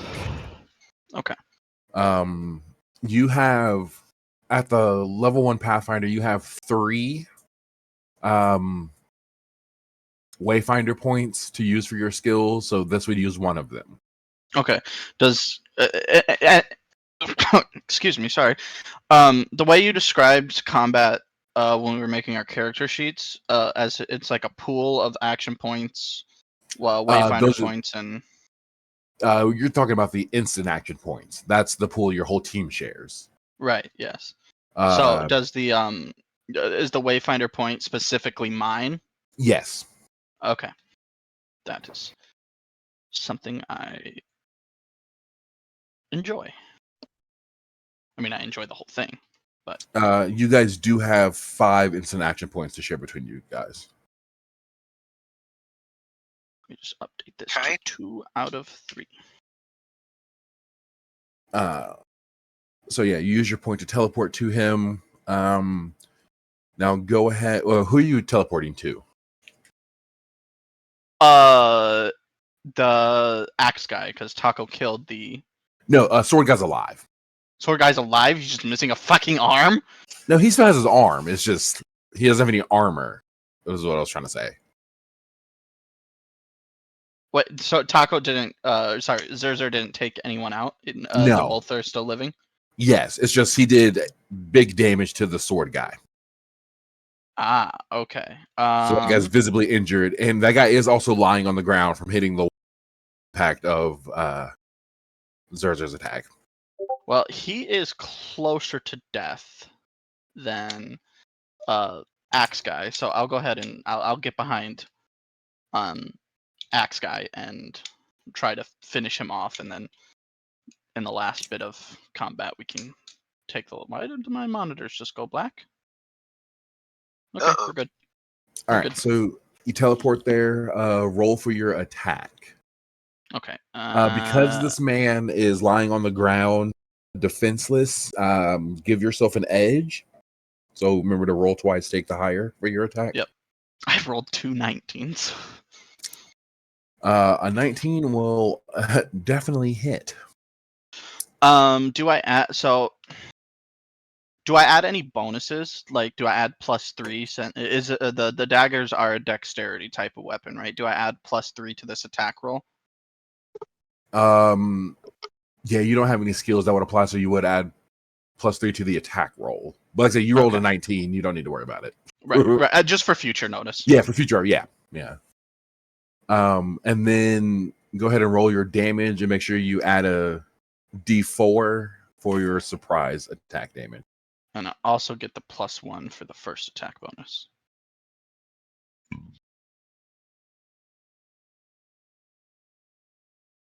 Oh yeah, and a +1 for that too.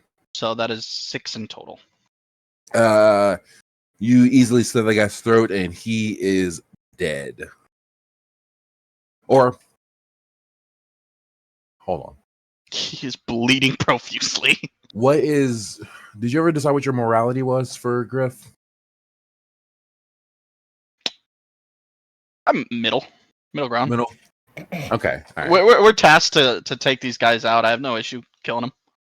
I also from my the bone weapons attack. My daggers are bone daggers, correct? That applies to like your person, Oh, not okay. So weapons. if I'm punching someone, I get +4. Okay. Yeah. Okay. Understood. And upon you teleporting and slicing that guy's throat, him, Axe Guy is fully aware of the situation, so combat is going to officially start. Woo. Oh, boy. So, How I'm doing initiative is going to be on a similar to D&D is going to be on a case by case basis. There's nothing really to give you a bonus to your initiative. So just roll a d20 and tell me what you get. okay. How long does a round of combat last? I haven't gotten to that kind of specifics yet. Okay. I rolled an 8. I got a 2. I'm glad to see Dave's coming out. I rolled a 17.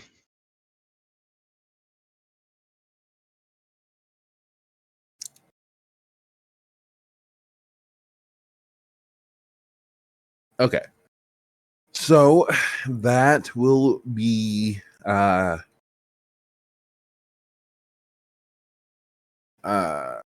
oh god, I misspoke. Gave you false information. How I'm doing initiative, it's not on a combat by combat basis, it's on a rest by rest basis. So the first combat of the day will determine your initiative for the rest of that day, or until your next rest. Oh. Oh, okay, interesting. So Dune, I will let you re-roll that too, just to. Okay. I'm Two certainly is not bad. going to complain. 2's bad for a Vanguard. Oh, yeah, 6! That's better. Yes. That is a 300% increase. But okay. With initiative out of the way for this rest period, Griff goes first. I'm imagining I'm sort of knelt down right Right. now. Can I take the other dagger that has not been used to slice this man's throat and throw it at Mr. Axeman? This will be a snag, which is roll twice, take the lower because of how close you are to him. They were within 5 feet of each other. Okay. And that's a ranged attack, but you can do that. Just know that it will be with snag. Fuck it, might as well.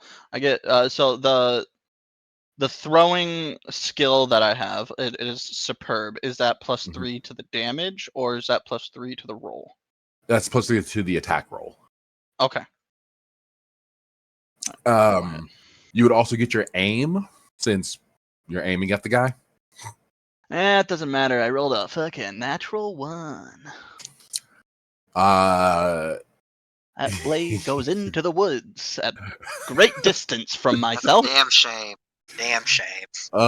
Yeah. Not into the woods, no. From the angle of the stream, like facing the mouth of the cave, the stream would be to your right, which is on the same side that the axe guy was. So yeah, you throw it, you miss wildly, you hear your dagger hit the water.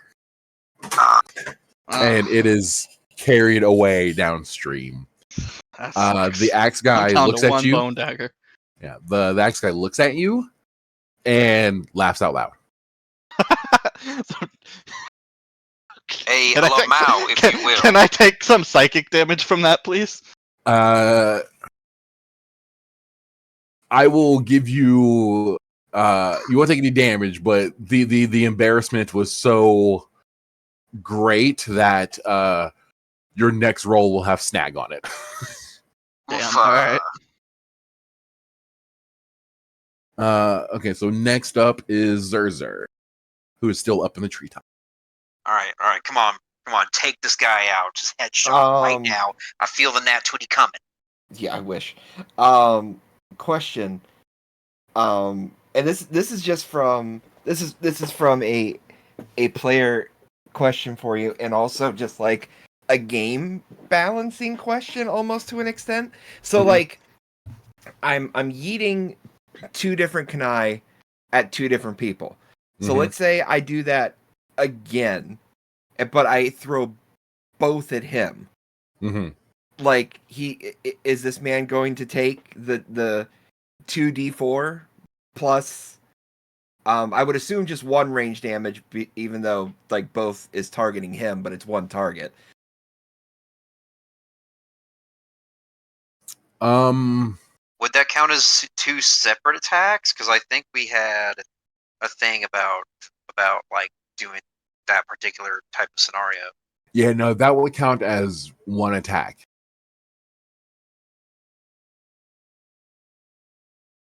So just even if it so, and I'm not saying like I'm going to throw 9,000 bullets at this person.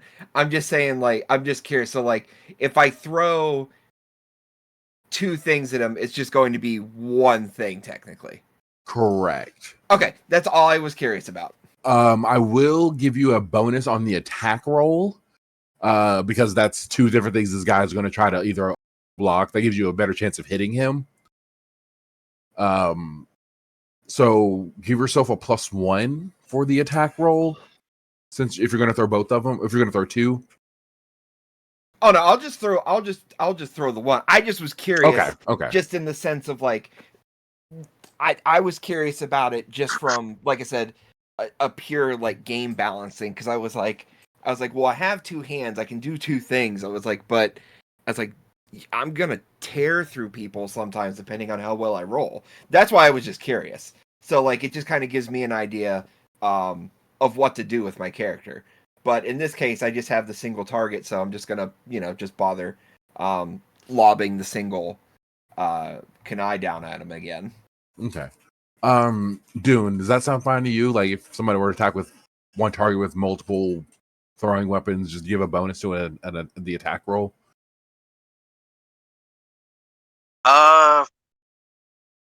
Like me personally, this might just be due to my heavy exposure to D&D 5e, but that personally sounds like 2 separate attacks.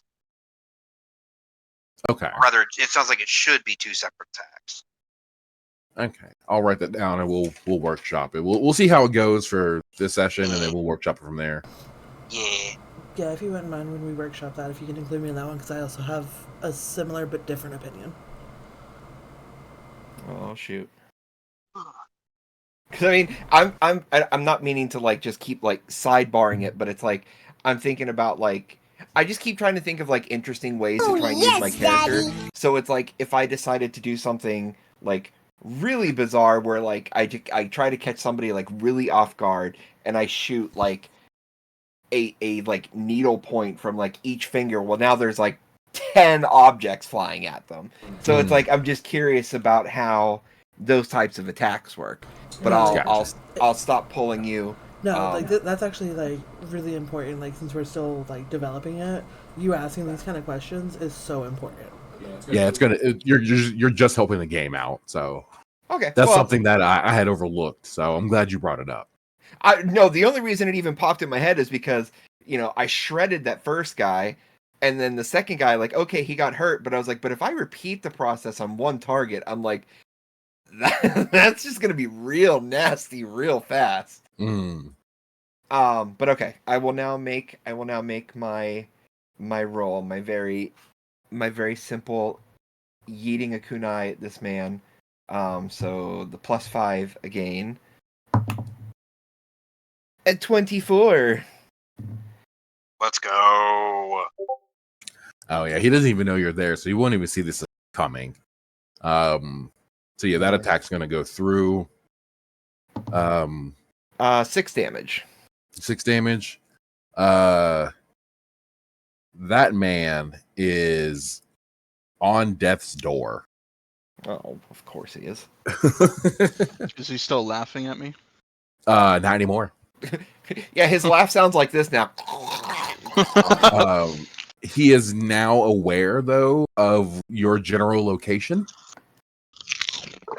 But he is he's breathing hard. He's bleeding pretty bad. Yeah. So next up is Burville. Hey, one quick All question right. before we move on. I don't mean to like interject again. I'm just accustomed to things like D&D and other things where it's like you can usually move so much and attack so much in a turn. Can you do that when like during your turn? Yes. Sorry, I'm so bad at explaining systems. Yes, you can do that as well. Okay. I have action points for your turn. Okay, so that's the action point pool. No. The instant action points is a different pool. Like each player during your turn, you have 3 action points. Oh, okay, I got you. Got you. And within those 3 action points, you can move, attack, and then something else. You can double your movement. You only get 1 attack per turn. Yeah. Without class skills or magical items or things to assist that. Yeah, you get one attack per turn, and then your other 2 you can use help out a teammate. You know, other things you can do during your turn. It's just Okay. 3 points, 1 action. All I really wanted to do was just kind of like reposition myself in the tree a little bit. I don't care if that takes the other 2 because it's like I'm moving through like hindering and odd terrain. I'm just trying to reposition myself in case like more people come. So even if this guy gets off like a death cry of like he's in the tree, like if he's pointing at the tree, like I'm not in that spot anymore. Okay. Then I will say that will take both of your other 2 points for your turn. That's what I figured. I figured that would be fair. Okay.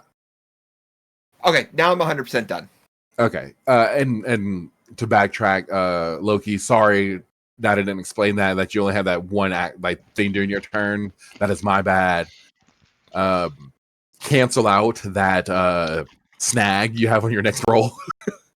Oh, okay. as my apology to you for cutting your turn so short. The fate of the god. Don't Keep worry about it, altering brother. for Griff that day. Okay, so now next is Burville's turn.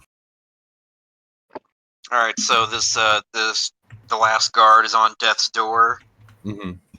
All right, well, just call me the mop because I'm cleaning up. Okay. Oh Lord. So I'm going to charge in at the last remaining guard, and I am. Let's see. Let me check my stuff here. Okay, yeah, and he's on death's door. I'm going to go ahead and use my shield bash ability, so that even if I somehow don't kill him, hopefully he should at least be stunned. So let's see. All right. At class level 2, you will have 4 of your tank points. So then, and the level 2 ability uses 2 of them, right? No, you're just the shield bash uses 1 point. Oh, perfect. Okay. I mean, it's a simple like you smack him with a shield. Like that's not going to be expensive. Yeah. Well, with the shield bash, it doesn't do damage. It's literally just to try to stun. Oh, just to stun? Oh. Yes. Okay. Okay. It's a non-lethal changes option for you. Okay, yeah, then that changes my decision. I will just simply attack him, leaving my tank points at 4. Okay. So you will use 1 action point to cover the distance. Yep. And then you're going to use another one to attack. Yep. So I'm down to 1 action point. See, and I'm going to be adding my one-handed weapon proficiency, as well as my strength modifier. So that'll give me a total of a +6. Okay. That's going to be 19 total. All right. He's going to try to roll out of the way. No. Yeah, no, you were successful. Yay! Yes. He goes to roll out of the way, but due to his injuries from the previous attack he sustained, he timed it really bad and did not go anywhere. And as he bends down to actually go ahead and roll damage. Sorry. Oh, I was getting ahead of myself. Yep. Also, quick question: do I add anything to damage, or is it just the dice roll? It is going to be just the dice roll at this point. Okie dokie. That's gonna be a 7. Okay. Tell me how you end this man. Okay, so as he is bleeding profusely, surrounded by a bunch of strangers who just blitzed him, Burble is just going to be charging in, and with a big swing of his flail right across the guy's jawline, and just snap his head in almost a complete 180. Yep. Axeman is fucking finished. Let me ask you a question. Oh, I don't believe you can. He's dead. Twas a joke. Apologies, I was using an anti-humor, I'm told it's called.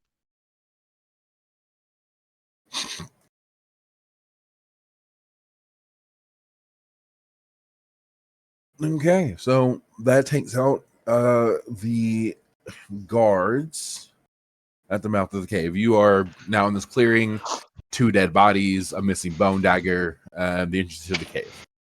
Yes, I was gonna say. So, how missing are we talking? Has it genuinely just fallen, been traveled down this this Yeah, dog. river and is now in This some thing went. lake? Yeah, this thing went downriver. Like Yeah, I it will believe take you a while if you were to search for it. as this goes in Baldur's Gate 3, down the river. Well, I look to my teammates and say, "You want to see something cool?" And I summon my weapon back to me. Now, So how do you make- how do you summon? Is it like Thor Mjolnir where it flies to you, or does it materialize in your hand? Oh, it flies to me. Okay. I snap my bony fingers and it just flies in my direction. Okay. Interesting. So you can transport your objects and yourself to other places. Yes, that is something that I can do. That is an extremely useful and very handy ability that we might be able to use Yes, down I agree. the line of our adventures. Yes, I mean I can do it with only one item that I own and possess, but it's something that I can do. Well, I can't you're able to transport teleport more. you. Oh, I see. Oh well. Well, can I? Actually, can I? Is it like a Is that a thing Pathfinders can do? Is it like a what's the fucking night? Is it like a nightcrawler teleport? What's the question? Is my teleport ability like a nightcrawl teleport where I can bring stuff and or people with me, or is it just myself? At level 1, it is just yourself. Okay. Give me 1 second to find the class skills. Wrong section. Well, I must say you handled yourself quite well. Taco, is Zerzer still up in a tree? Oh yeah, I'm just vibing. Okay. Burble's gonna wave him down to come join us at the cave entrance. You get Loki, you get the ability to teleport people with you at class level 3 if that's the one you choose. Okay. You have the option at class level 3. Okay. Yeah. So pretty far into it. Baba Booey. Okay, continue. You both did very well. Zero, I'm going to assume that this isn't your first combat. I fought when I've need to fight. Yes. I see. Well, let's hope that we can continue our efficiency for the rest of this job. So we'll need to be as quiet as possible. I should have no issue with Unintentionally creaks in his armor, taking a step. that. It's like, don't worry, I have Stealth Edge. Plus. Excellent. I have Stealth Snag Plus. I have Stealth Edge. No plus. I'm pretty snicky. All right. So we're Alright, making I our way expect y'all to into the carry cave. me through this stealth check. So the cave terrain is Welcome, and inside thank the you mouth for of the cave is park. I hope you underground, enjoy correct? it. That would be underground, yes. Okay, so is that +1 action point for the whole team or just for myself? Just for yourself. Okay. What can I do with 4 action points? You can move around a lot. I mean, you actually can make multiple attacks. I believe there's just like a penalty per extra attack. Yeah. Okay.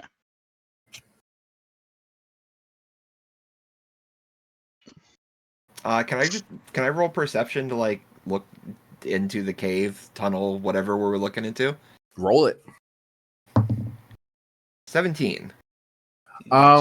It's just there's nothing that stands out. You know, there's some torches implanted on the wall that are lit. You can't see too far into the tunnel because it does veer off to the left. But what you can see, like I said, there's torches. There's a couple of barrels and crates of supplies. You can assume they're stolen, but nothing else really of import. Okay. I grab a torch from a sconce and hand it to our fearless leader Burville and ask him to lead the way. All right. I'm gonna put my flail away, but keep my shield up, and I'll take the torch and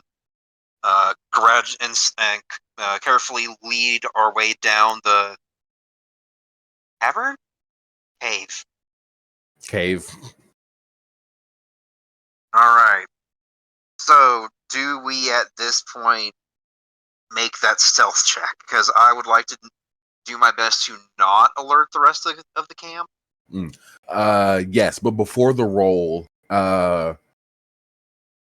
Loki, Griff, make me a perception check. You got it, boss. That is going to be a 24. That sense that you're being watched comes back over you again. Oh, God. And as you look around, this time you are able to notice in the tree line where you guys were combat started, you do see Grandma watching you. And over near the direction of the stream, also hidden behind some rocks, you see Eric staring at you. Oh, my God. They don't make a move Shouldn't he be towards you. running his store? They don't make a move towards you. And after staring at, after them staring at you for a very tense 10 seconds or so, they both turn around and leave the area. I shudder in fear from Grandma, but not from Eric.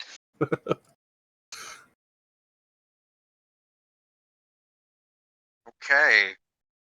Well then, I'm sure that won't have any sort of consequences that we'll have to deal with down the road. I made peace with Grandma. I made peace with Grandma. There's a difference. But okay, you guys are entering stealth mode. Yes. Go ahead and give me those stealth checks. Okay, now because it says for heavy armor, stealth snag plus. What does that mean? It's not that good. It means you will roll 3 times and take the lowest. Jesus God. Christ. Okay. And same in reverse for Stealth Edge Plus. It's roll 3 times, take the highest. Rolled 3 Okay. times. The highest I rolled was a 6. Oh my. Bro. This isn't boding well. Okay, first roll is an 11. Second roll is a 15. Third roll's an 18. He's being like extra quiet, taking all these tippy toe steps. I'm like, guys, I'm being quiet. I am in stealth mode. No one can see me. I rolled a natural Damages. 20. Jesus fucking Christ. Okay. So What happened? while wearing the heavy armor, you are accustomed to it. You know, this is not your first adventure. This is not your first time having to be stealthy. So you are decently stealth. You're able to shift your armor to where it's still comfortable, but to where it makes less noise. Oh, yeah. It seems that Griff has almost faded completely from existence. You have to focus really hard to notice that he is still standing beside you. Wait, Griff, what did you roll? He rolled a nat 20. Oh, I heard nat 1. I'm deaf. Oh, you're good. And then Zerzer is nothing changed. He slightly bends his knees down, but nothing changed. Excellent. Okay. Zerzer, get down. Get down. They're I trying am to down. Further. Further. You're further. I'm starting to see that you truly are damaged. Okay. So you guys carry on through this cave. It bends to the left, it bends to the right. There are more barrels and crates and just general supplies lying about. And then you come to the mouth of a cavern within this cave system. It is well lit. So no need for a perception roll. Unless you want to. But in the middle, you see 2 more bandits. Hold on one second.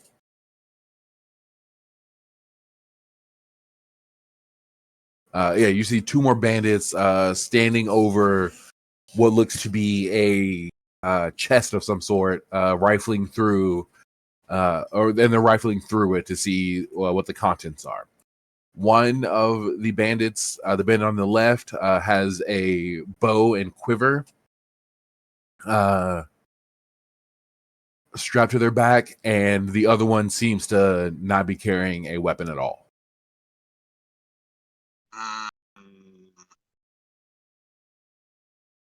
Okay.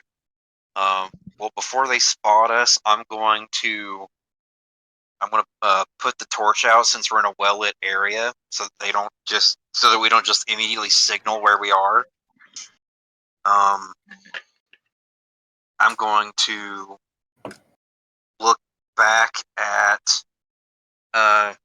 Griff and Zerzer, and I'm going to motion for them to like squat and huddle. Okay, so we need to continue to maintain the element of surprise. In doing this, what do you believe would increase our chances to the highest? Another sneak attack from our position.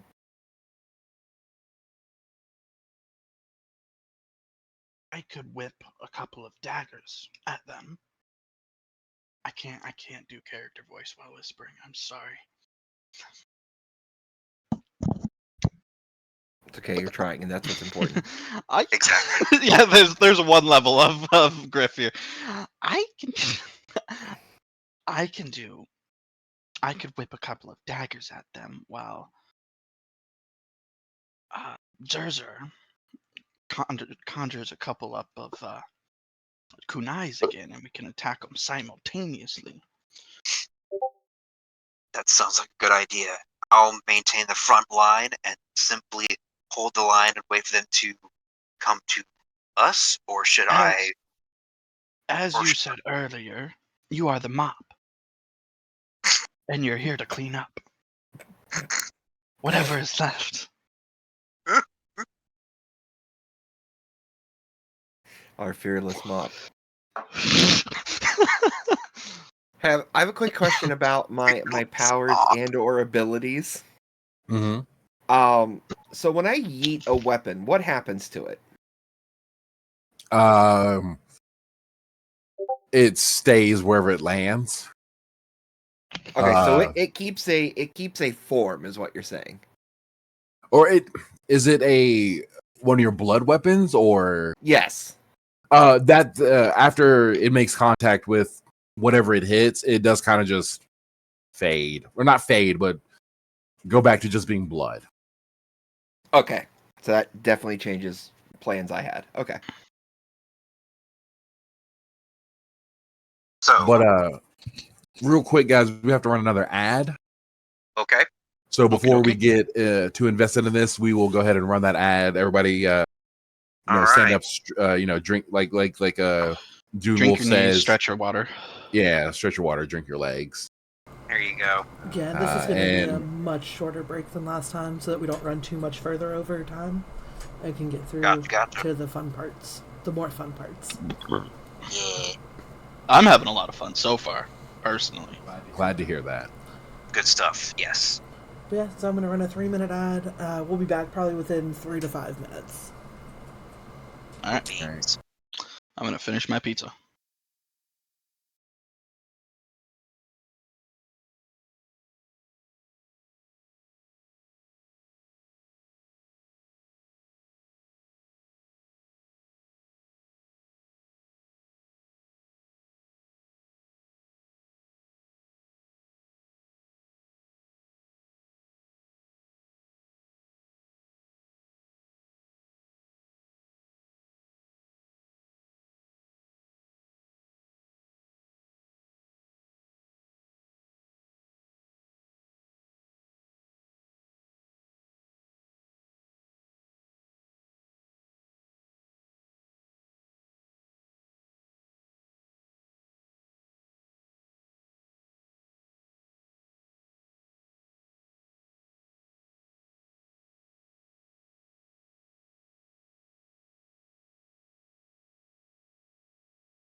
Okay, and welcome back, everyone, to Trash. Hey. I'm just following what Taco said. Hold on, you want me Oh, to make shit. it even better? Hold on, I can do that for you. Oh, God. Ah, dumpster Yeah. fire. Love it. Well, I mean, what's a tabletop sesh without some dumpster fire? Am I right? Right. But yeah, thank you for sitting through the ad break, and we are all back now and ready to go, so I will mute up and let them take over again.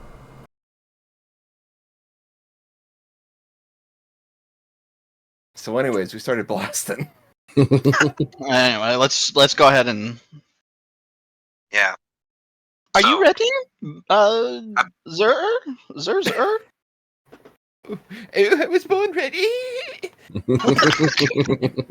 No, you sound like Dave. Damn it. No, I was mocking you. God, my sarcasm as my character. Like, I'm gonna make that a trait. Like, nobody understands my sarcasm. I'm down with that trait. yeah, absolutely. That's a And good can't one. wait till Burble has a personality. All right, so question, and this is this is me just already forgetting. Did I roll an attack for each of the previous guards outside? I know you rolled one. I don't know if you rolled two. Because that was like a sneak attack deal, so it was a little different. Yeah. I think you made separate attack rolls. I I know I don't- made two different damage rolls, but I couldn't remember if I made two separate attack rolls. Yeah, I don't remember off the top of my head. Well, I mean, we're gonna basically do kind of like this, or at least I'm gonna do the same thing. I'm gonna throw the two kunai. So roll separate attack rolls for each guy. Right. Okay. But Wait. before that happens, Oh, um, our plans. let's see. no.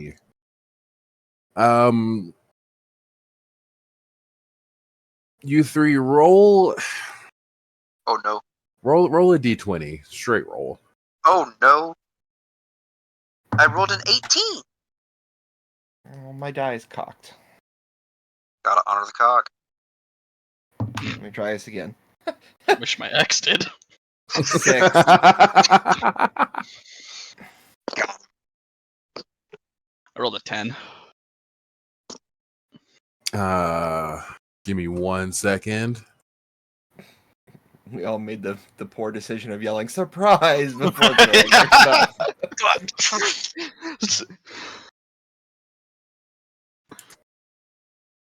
Gotta give it the patented Sokka But surprise isn't the attack. consequences of your own actions? Haven't watched a live action yet. Is it any good? From I what haven't seen me and live action. what me and Lolly watch so far, it's pretty good. Huh. I'll have to give it a shot one of these days. Here's why I get crucified for everybody. I didn't think the cartoon was all that good, so I mean, Whoa. Wow. All right. That's So we're gonna have to like ban Taco. We're gonna have to boot him for the Discord server. God, what? This is just terrible. I'm There's sorry. better cartoons, but it's pretty good. Oh, he got time. He's in the chair. Get back in here. Okay. Ready? Ready? Before you guys can do your plan, there is from behind you. Actually, Graham, she's the ball. no.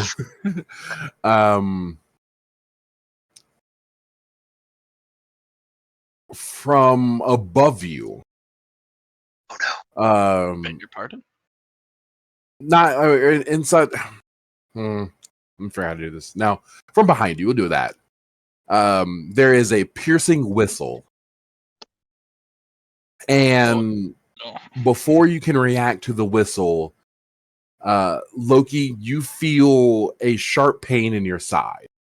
Son of a bitch. You'll take 2 damage as a hooded bandit figure runs past all of you. What the fuck? Oh, actually, hold on. You'll take 3 damage. Fucker.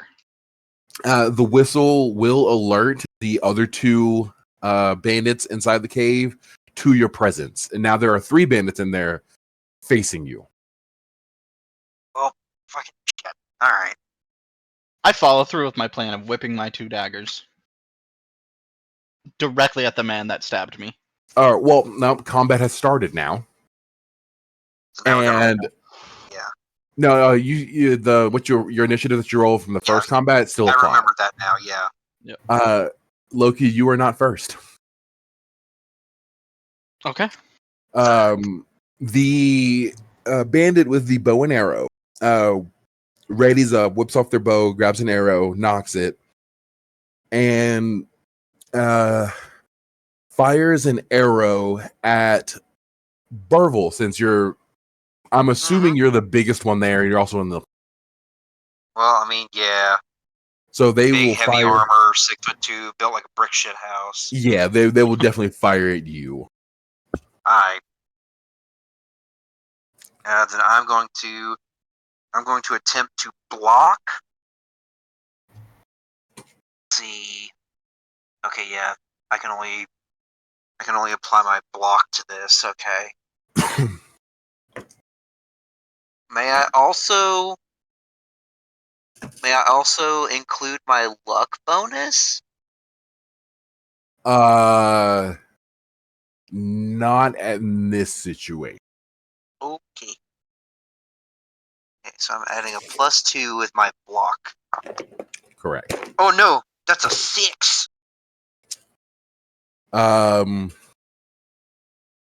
So how I'm running tides, because I also rolled a 6. Oh, okay, cool. Defense wins. Yay! So you were able to get your shield up just in time, just barely enough to block the attack. Let's fucking go. And then the bow person, the arrow user, sees you block the attack and runs to the opposite end of the cave. They are now at the very edge, so it will take 2 action points of movement to get to them for melee range. Yeah. That will be their turn, and now Griff's turn. Okay. I would like to throw my 2 daggers at the man that attacked me. I have a vendetta against him. He hurt me, and now he must die. Okie dokie.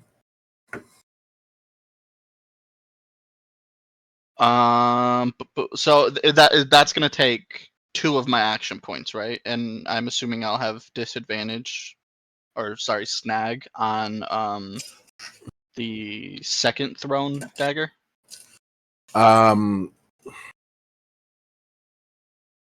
Yes. Oh. Okay.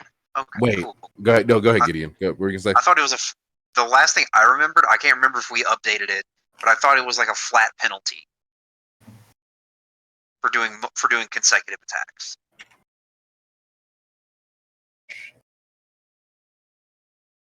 Or did I mishear something? We will go with.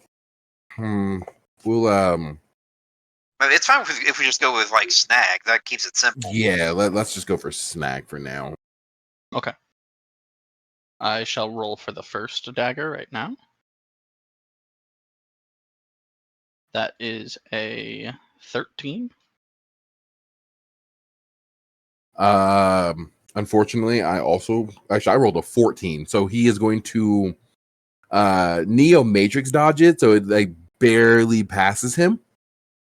That son of a bitch. Oh wait. Oh, no, never mind. The +1 was for damage. And then for your second one? For my second one, let me roll. Oh, yes, Daddy. That is a 14. And that second one is going to hit. This guy got a little too invested in his Neo dodge. So you're going to As he was doing a backflip, then the other one hits him. Yeah. Alright, so 5 plus 3. And we are underground, so I get a bonus action point. So 8 Not in total. all of it. I mean, not all of it, but say that one more time. 8 in total. 8 in total. All right. So, because he's just a generic bandit, he doesn't have, very good armor. So you were able to break through his armor. And you deal decent damage to the man. Oh right. Sorry. Do I take 3 hit points worth of damage, or do I take 3 armor points worth of damage It'd be your armor from his attack? Okay. Okay. Let me update my character sheet then. I'll do that. So is there? Can I take a look around and see if there's any cover in the area? Because it's well lit, you don't need a perception check or anything like that. There are a couple pretty big crates and some barrels you could attempt to use as cover, but Okay, nothing big. Not like there's not like a boulder off to the side or anything like that I can get behind. No. Okay, I would like to get behind a barrel and or crate, and then use my weaponing summoning to call my daggers back to me. Okay, that will be your last action point. Yes, it will. Yeah, because I'll give you the weapon summoning for free because that's just an innate ability. You have. It's a free action, so right. That. So I'm sitting at 2 armor out of 5. All right, and that will be your turn. Next up. Next up will be the weaponless looking bandit. So bitch. Hold on, I'm trying to get my dinner together. What we don't realize is this guy's Jason Statham. Oh God. Well, you guys automatically lose, so hope you guys are ready to reroll characters. He's gonna make a gun out of rocks. Right? Didn't even know you could break a trachea. It's actually a really good impression. Thanks. It was. So that guy's going to look around the room. Obviously, you can tell he is picking a target.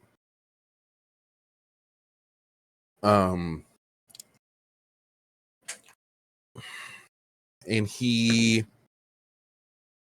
decides on the big man because Let's fucking go. he just watched, the one who threw the daggers. He just watched that guy run behind a barrel. So obviously, he's a coward and not a challenge.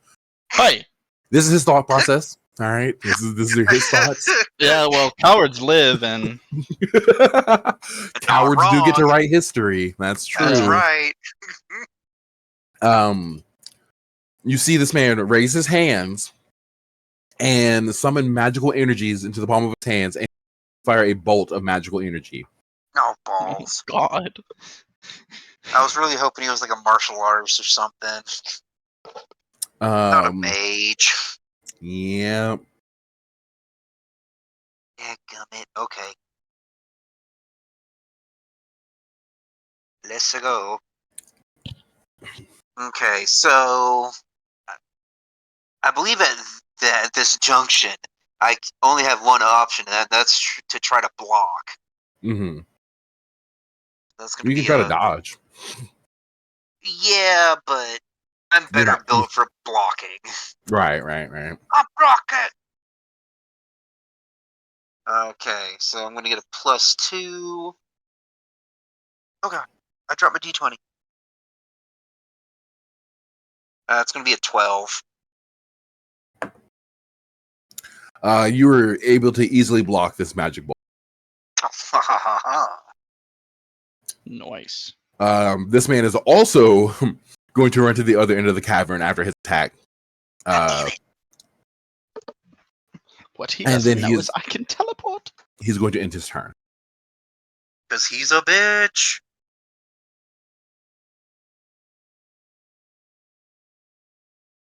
Next up is the guy with the daggers.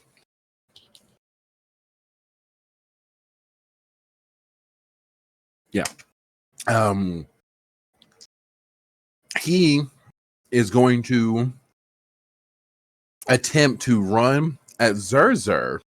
Oh shit. And attack him since he can tell that Zerzer is not wearing it. Okay. I would like to use an instant action. Okay. I'm going to use my cover and block skill to intercept the attack on Zerzer.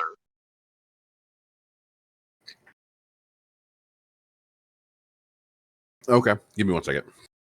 Mm-hmm. I made the smart decision to bring a salad home for work for dinner, forgetting that I'm gonna have to put this shit together. Oh, you fool. Um, Let me know when you're ready. Taco, remind me that so your class ability, you ignore the first instant of damage per combat, right? That's what you do.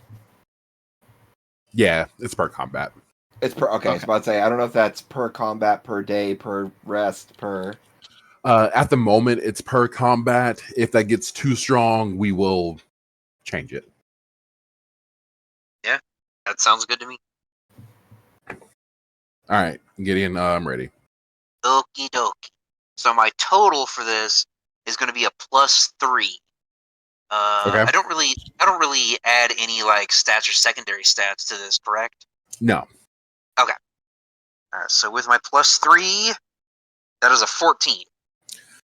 I rolled a nat 20. God damn it. So the dagger guy anticipated what you were going to do. This is actually not his first time seeing you in combat, so he knows your tactics of protecting your teammates if they're close by.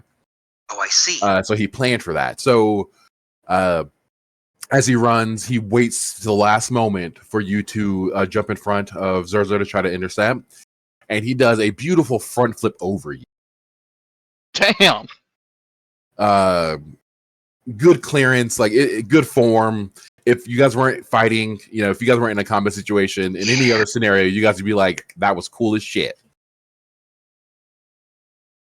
But it's not so cool when he's trying to kill one of my buddies. Exactly.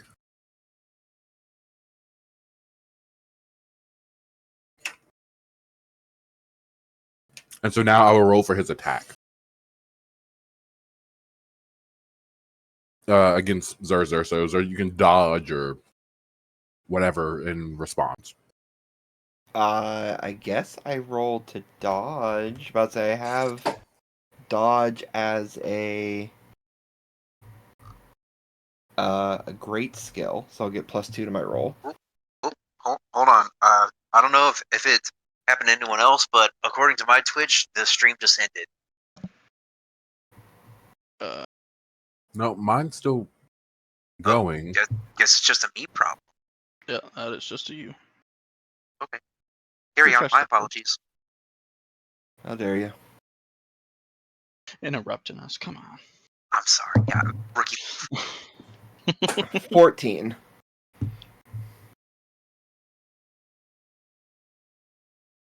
Hold on 1 second. His die fell in a salad. I would never mistreat my die like that. I was hoping he was going to say I would never mistreat my salad like that. No, I kind of value this specific die more than this salad. Damn. I'm using my DM dice. Oh no. Oh no. So put those away. I can't because I just you're about to find out. I rolled another nat 20. God damn it! Wow. They're his heavily weighted dice. I understand. I need You put them in the oven with the 20 up.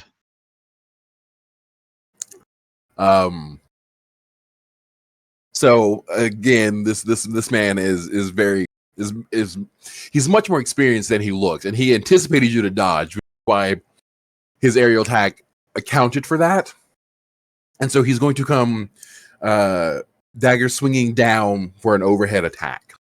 Malcolm, I was joking. This doesn't have to be Jason Statham. Look, you put it into the world, you know better. Well, Damn it's also funny because the other day, me and Lolly were talking about this. We were talking about like fudging rolls or whatever, and I was telling her like with this dice, sometimes as like as GM, I will fudge my roll, but I'll go down because we always have some NPC, some random plebe villain who Oh my God, you're pulls right. off some The big return of rando Rando. energy. Yeah, this is some big rando energy. He does really fucking well. I hate it. So that's what this guy is. It's his turn to be super rando. But yeah, he goes for the attack. It's going to hit. He only hits you for 2 damage. All of that for 2 damage. Nice. That's why I don't mind using my DM dice because like my D20 rolls phenomenal. Everything else, Eh. Okay, I'm okay with that. Continue.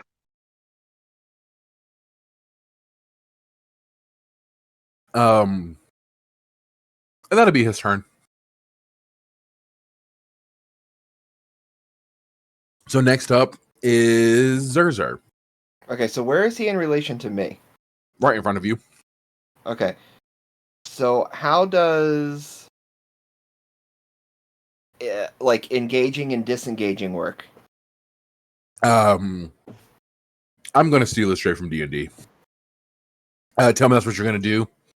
And I'm about to say I'm just kind of curious. So like if I leave, he's going to have an attack of opportunity. I would decide if I was. Yeah, no, yeah. Yeah, no. Yeah. Yeah. Sure. Yeah. Okay. That's all I was just trying to figure out. That's all. Cool. What are you, gay? Bitch, I might be. So he's like arm's length in front of me, like. Yeah. Okay.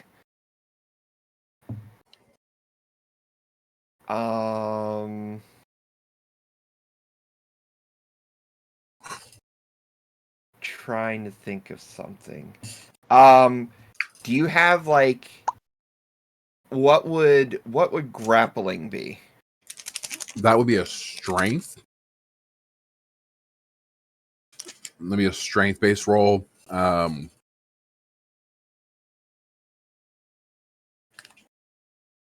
That's all I can really say because I don't know exactly what you're asking.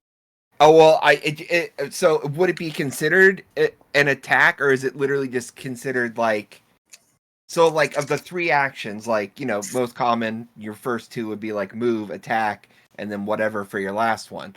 So like, if I decided to try and grapple this guy, what would?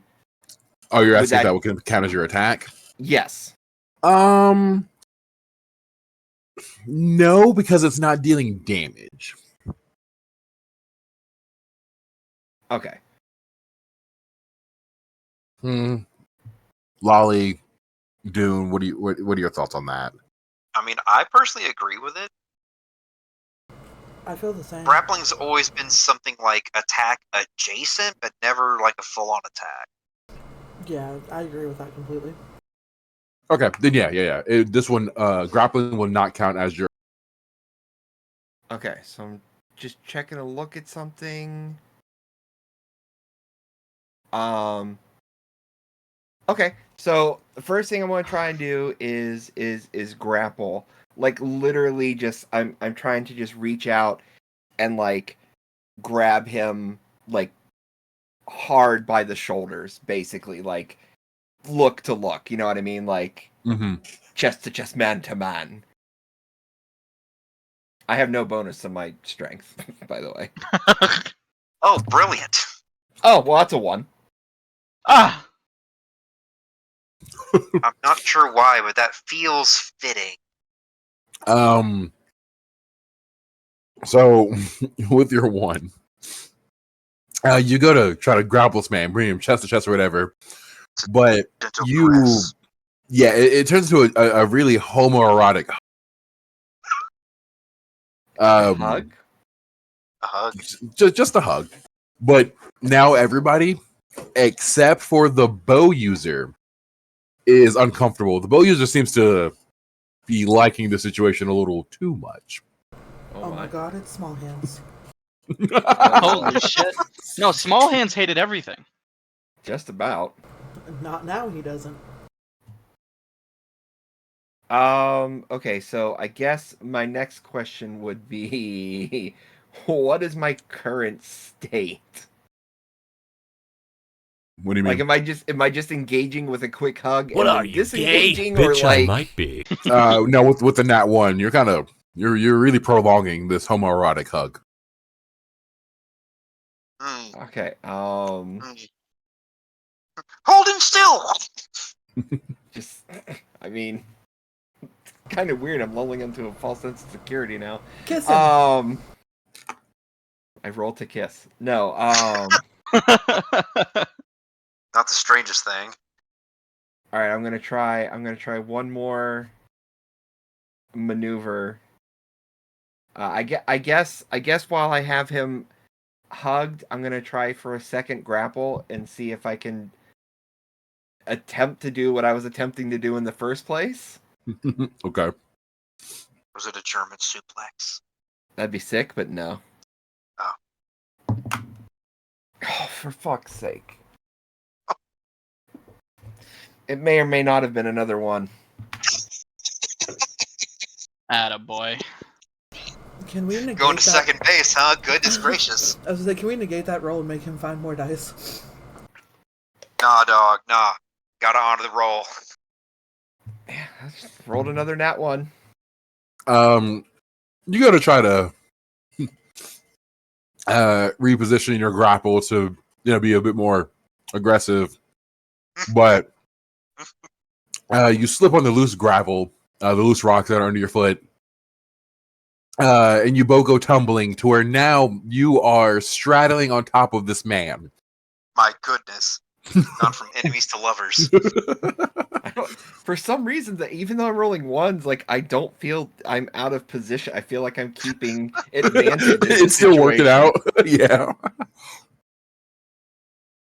I caress his inner thigh. I mean, I have now made the man prone. I don't know what. I attack now with edge, right? Everybody is even slightly more uncomfortable. Except for the bow and arrow person, they are visibly excited. They've straight chubbed. They've read so many AO3 stories, man. You don't know. God, I don't even know what to do at this point. Well, as I'm now just straddling this man,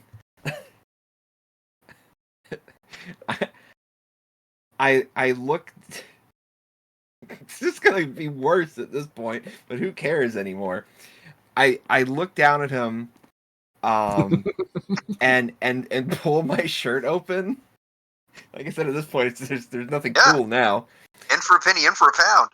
And like I have that scar on my chest. It starts to like have like a deep crimson glow, and I try to take like a basically just direct shot at him with like it just like my chest just fires out just like a blood like blunt instrument basically. All right, roll that attack. What? So I'm going to assume I'm going to be, because I'm literally right in front of this man. It's going to be snag. I'm assuming. Correct. It's another one. Probably. What attack roll bonuses would I have, if any, in this situation?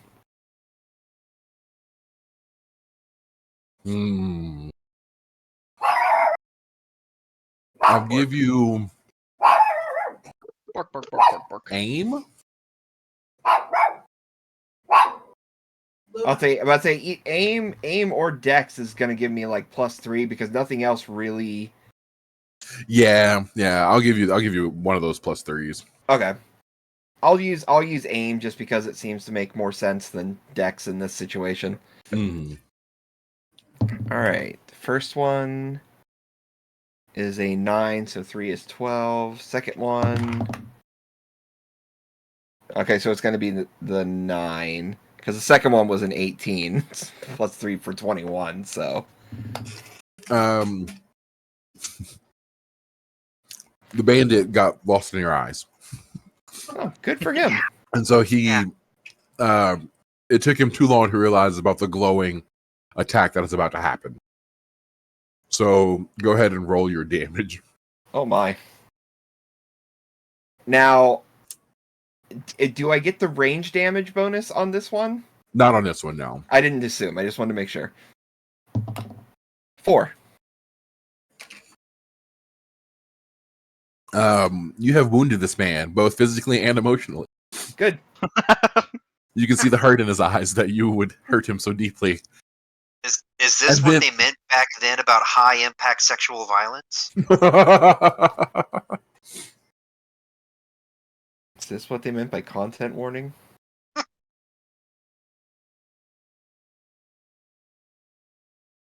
Well, that's my turn. That's literally all 3 actions. Yeah. So next up is Burville. Oh boy, what a turn. What a turn.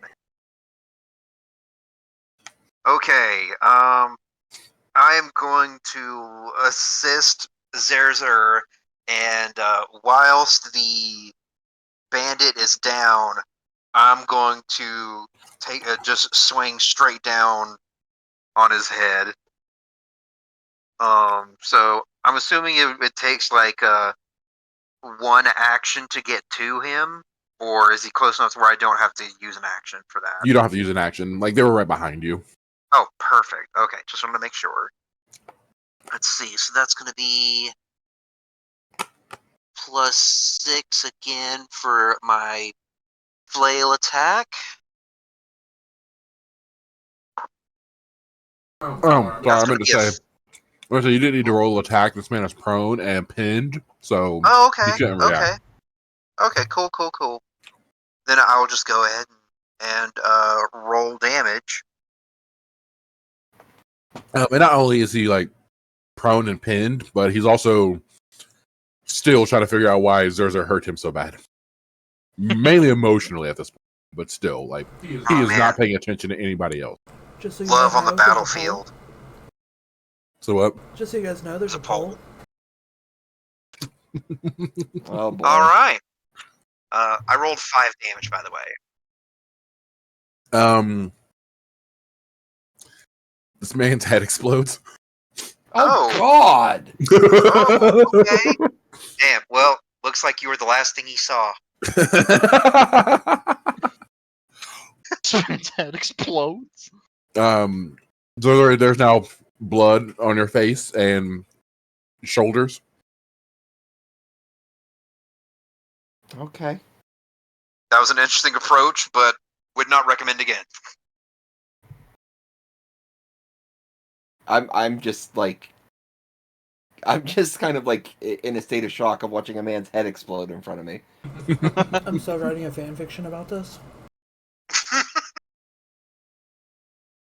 You're gonna have Isn't to that just tabletop? Is that just what tabletop role playing is? Is just writing fan fiction?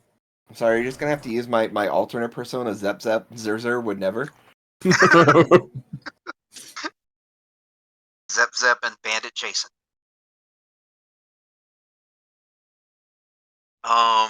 Let's see. Okay, so I guess at this point I'm going to use my remaining 2 actions because there's still those 2 other bandits, right? Correct. Okay, I'm going to use my 2 remaining actions to get to that far side of the cavern. All right.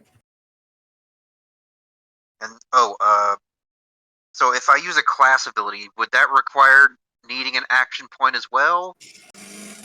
Because that might actually change what I'm doing.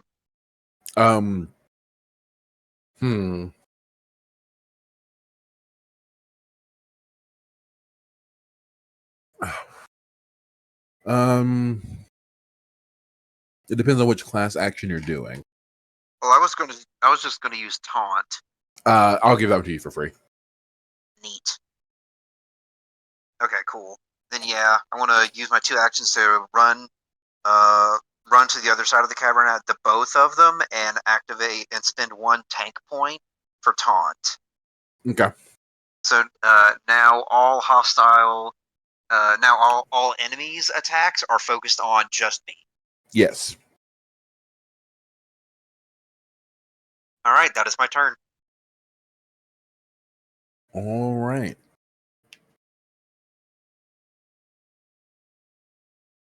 So now it goes back to the bow and arrow user. They just witnessed a fantasy of theirs come to a violent end. Mm-hmm. You can, Berber, you can see, you're close enough to see that they are hella demoralized. Excellent. Good. You see them mouth to themselves, fuck this, and hit a hidden switch on the wall behind them. Oh, fuck. It drops down a ladder, and they quickly climb this ladder to leave the cave. Okay, so because of where I ended my turn, would I be able to get a swing on them before they escaped? Yeah. Okay, cool. Is this the only guy left alive? No, they're still the mage. Oh, Yeah. Okay, so that's going to be a 19. that misses. You are able to hit. Yas. Alright, that's going to be a whopping big ol' 1. Oof. Yeah. Not my brightest moment. So you are able to connect, but you only connect with the lower half of their leg. Yeah. It wasn't a solid enough hit to knock them from the ladder or to stop them from continuing to climb. Is this guy climbing up or down? Up. Okay. And they're going to use the remaining points of theirs to exit this cavern. Before they do that, can I use an instant action? You gotta talk to your team. I'm obviously down for it if we can stop any of these guys from escaping. I mean, if he wants to use one, I don't care. I would like to use one of my wayfinder points and teleport directly above this man as he is climbing out to stop him from climbing out.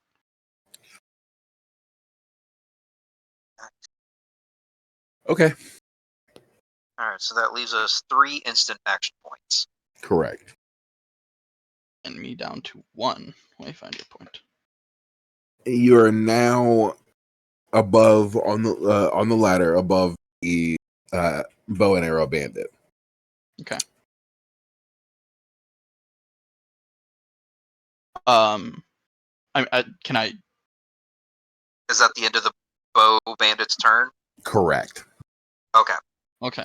They're now stuck on this ladder between a big man with the flail and a guy who just appeared out of nowhere above them.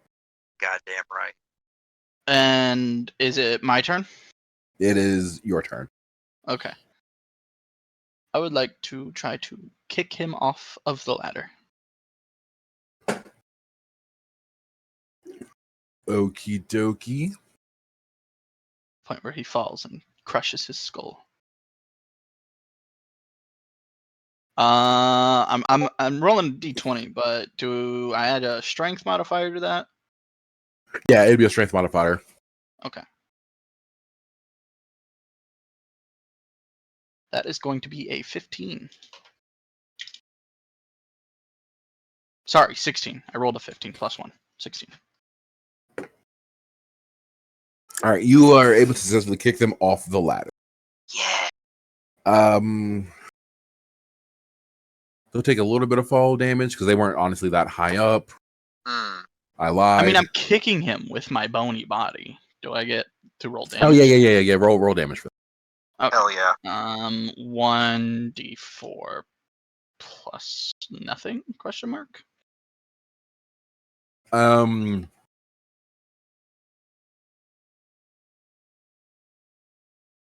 Hold on. I have to check. Something. Okay.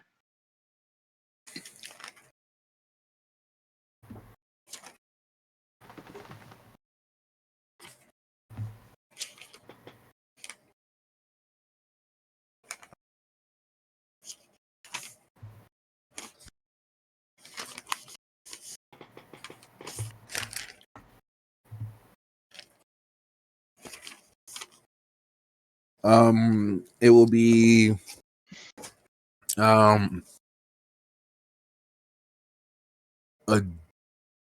D6 for an unarmed attack. Okay. Solid. 8 in total. You go to kick this person, and you kick them with enough force that you feel the crunch of their skull cave in. Let's fucking go. And immediately their lifeless body falls off the ladder and hits the ground.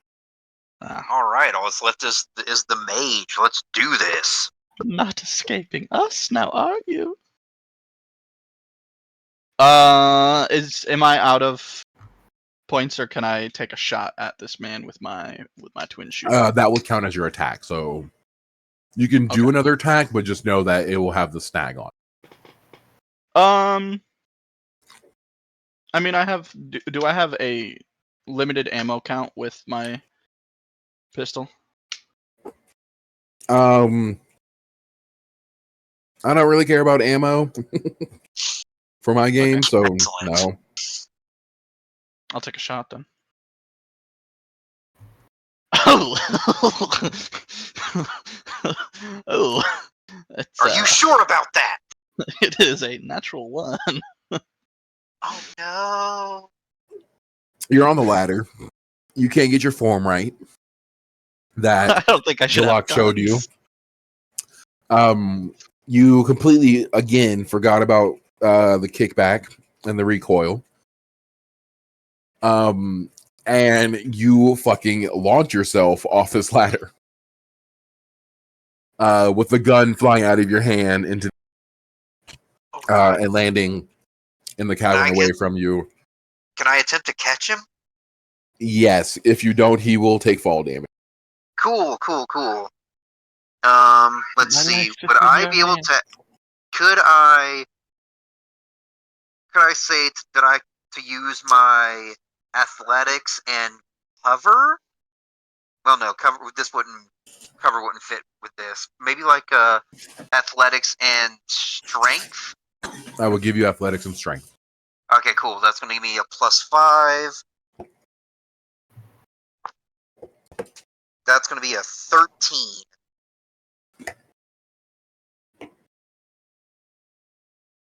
You catch him. Yeah. Nice. Yeah. That does move you out of range. Of the mage. So you have to use an action point to get back close to the mage. That's fine. We still got Zerzer, our ace in the hole. Yes. Big man on campus over here.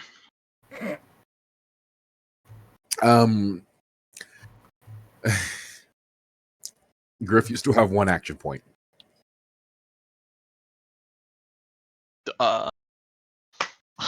I'm prone at this point, right? No, or am I in the hands? You're of in my, Marvel's of arms. the man I just met. Mm-hmm. I'll throw a dagger. For a moment, you guys see the spirit of the bow and arrow user visibly excited again before it fades back into the ether.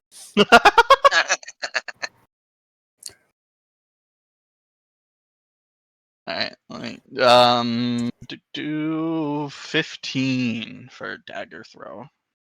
Or sorry, 15 plus 3. All right, I'll be right back. What's happening? I was gonna throw a dagger at the other guy. Because this is your third attack in your turn, this would be snag plus. Okay. I will add another d20. Oh, a 4.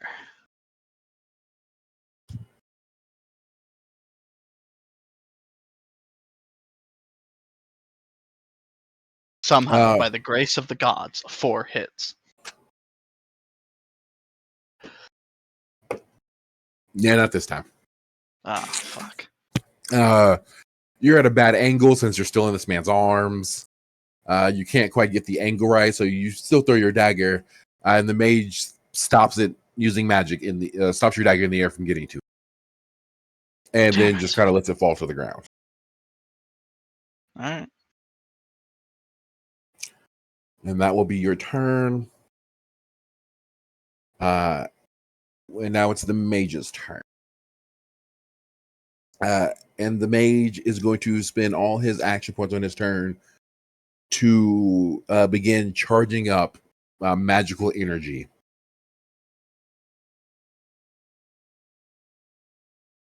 That's going to be his turn. What it really was is the mage read the fan fiction. Well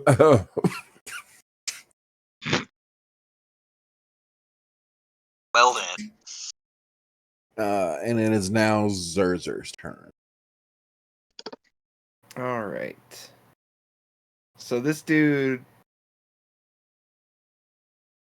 you said he just used all his action to start concentrating a spell, essentially? Yes. Oh, it's going to be a big one. Has he been hit at all yet? No.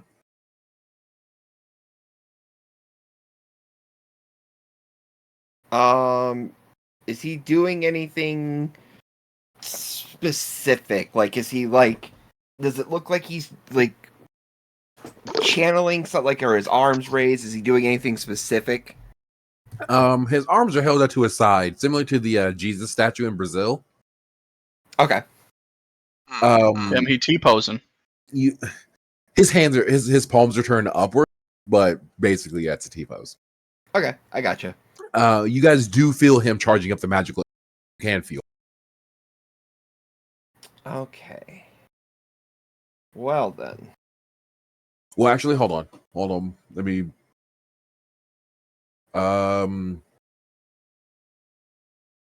Griff is the only one who actually feel him charging up energy. For you other two, you just see him standing there with his arms stretched out to his side with his palms raised up. You don't know exactly what's happening. Not to like sidetrack or anything, but can I ask why I'm the only one that can feel it? Because you're the only one with a magic score high enough to sense it. I have a magic score of 10. Yeah. Well, have a magic score of 9. They both have 9s. Oh, okay. I'll say I'm just assuming my character has been around a little bit, so he's at least able to somewhat identify when somebody is like charging up an attack based on the fact that he already saw somebody using magic.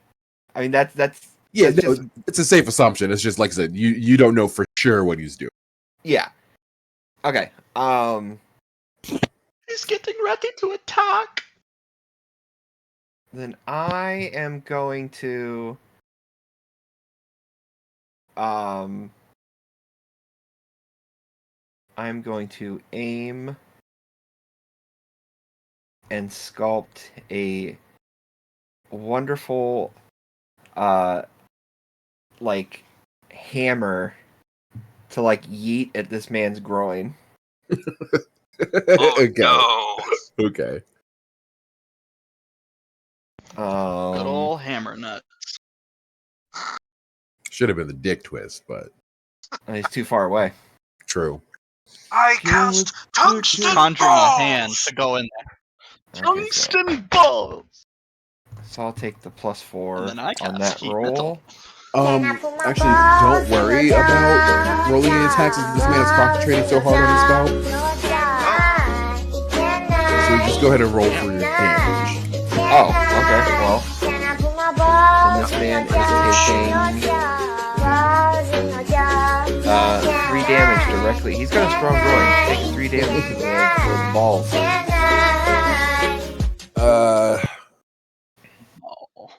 That is your attack hits, and that is going to break his concentration as he doubles over in pain. That was kind of my basic hope for the situation. I just was like, I just want to try and break concentration. Hell yeah. I'm going to now I'm just gonna try and go for the just try and do like 2 follow-up attacks. All right, the first one will have snag, and the second one will have snag. Yeah. I'm just doing keeping it simple. I'm just shaping kunais to throw, so it'll be +4 at least. So snag and then snag plus. So first roll 7, making 11. Of course, the second one's a 20. So wasted 20. So 11 for the first attack. Womp womp. You say 11? Yeah. This man is able to put up a magical barrier in time to block your first attack. And then we yeet one more. That first one, I'll add on the bonus in a second. So the first roll was a 13. Second roll was a 13. Hey. And the third roll was a 2, making it a 6. Oh. So close. He was able to sustain his barrier to block the third attack as well. That's it. That was all 3 actions. All right. Next up is Burble. All right. One action to run up on this dude. Then I'm going to use my second action to use a shield bash. Are you running up there with me in your hands? Let's say you're just gonna run over there carrying Griff with you? Yeah, you're still carrying me. Yes, what Griff doesn't know is that he's my new flail. Okay. Beat a motherfucker with another motherfucker. Yeah, no. Having just kind of drop Griff where he is and re-equip myself, run over to the mage and activate my and perform my shield bash. Let's see. It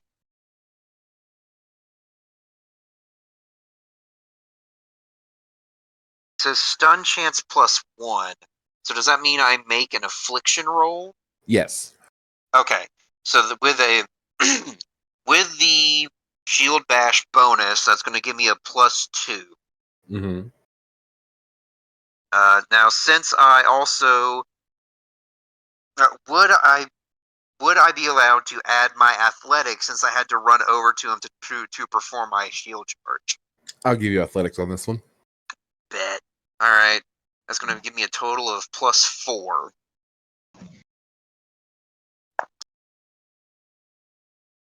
Damn, that's going to be a total of 16.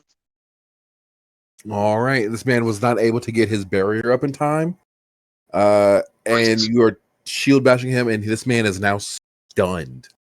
Excellent. Okay, for my third action, I am going to attack him with my flail. Since did the shield bash? Oh, okay, good. Nope. Good. I was just going to ask, did the shield bash count as an attack to cause this next attack? Okay, then I'm good. What were you going to say about stun? Don't worry about rolling for attack. Just roll for damage. Oh, okay, cool. So he's stunned. He can't react. Oh, okay, gotcha. That is going to be 4 damage.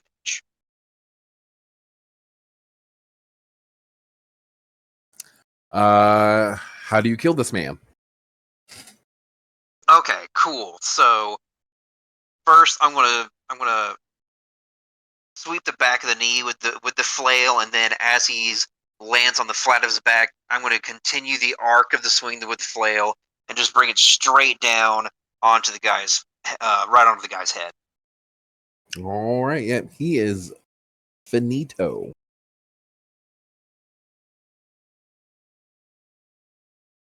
Da, da, da, da, da.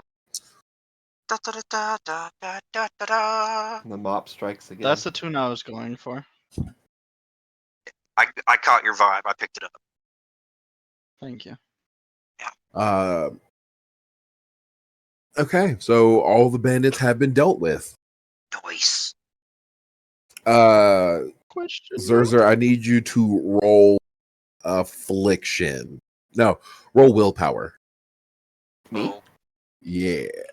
oh no. For what reason? I don't have anything. Okay.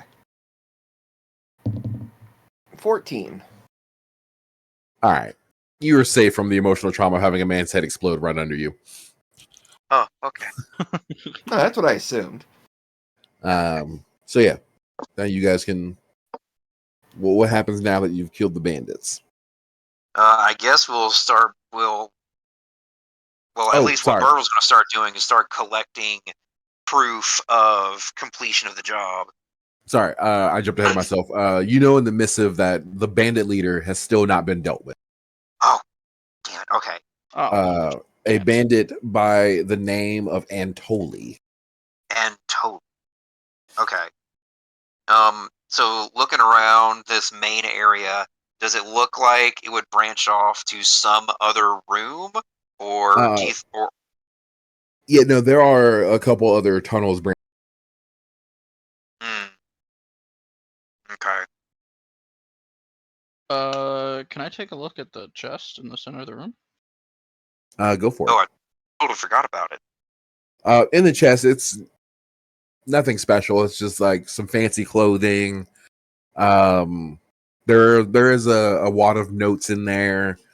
Some very mid-level weaponry. You know, like not mid-level, like stock weaponry. You know, like run-of-the-mill swords. Yeah, very basic looking bow. Yeah, short sword. You know, just nothing fancy other than the clothes and the wad of notes. Okay. I'll take the wad of notes. How much is there?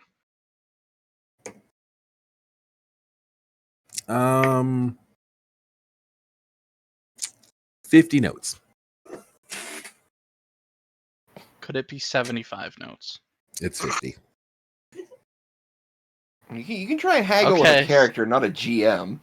Yeah. Okay, I walk over to Burville and Zerzer and hand them each 16.6666, repeating, of course. No, that's fine. Burville's going to just hold up his hand. No, that's for you. I'm okay. going... Well, Taco still gets only 16. Well, no, Zerzer takes the money and puts it back in the chest and he looks at you and goes, "This was stolen from people. Why are you taking this?" Okay, I'm gonna take the notes back from the chest and put them in my pocket. No, Zerzer actually has a point. That's money that belonged to our fellow townsmen. I'm not about to say we're not looting the room when this has all been stolen from town. Fine, I'll put the money back. I don't know why I did that voice. It had notes of Pops from regular show.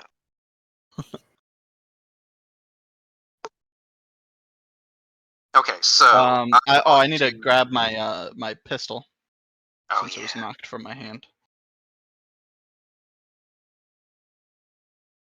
As you go to grab your pistol, a large booming voice rings out and through the cavern. Oh no. Well. It seems the fight has come to me this time. And from one of the tunnels emerges a large man. Like this is a bear-sized man covered in really nice, well put together banded armor. He has a fur cloak on. There is a nice looking sword strapped to his hip or in his hand. A very sick looking dagger in his other hand. And he is walking towards you three, rolling his shoulders, loosening up. Okay. Okay. And from reading the missive, you know that this is the bandit leader you're after. Totally. Okay. As he's approaching us, I would like to preemptively use a tank point and activate taunt. Okay, you can activate your taunt, but that is where we're going to stop. Dun Okay. dun dun. Just I look then forward that's to going to be just set in stone. Yep. Zerzer Okay. looks at him and goes, and this is where the fun begins.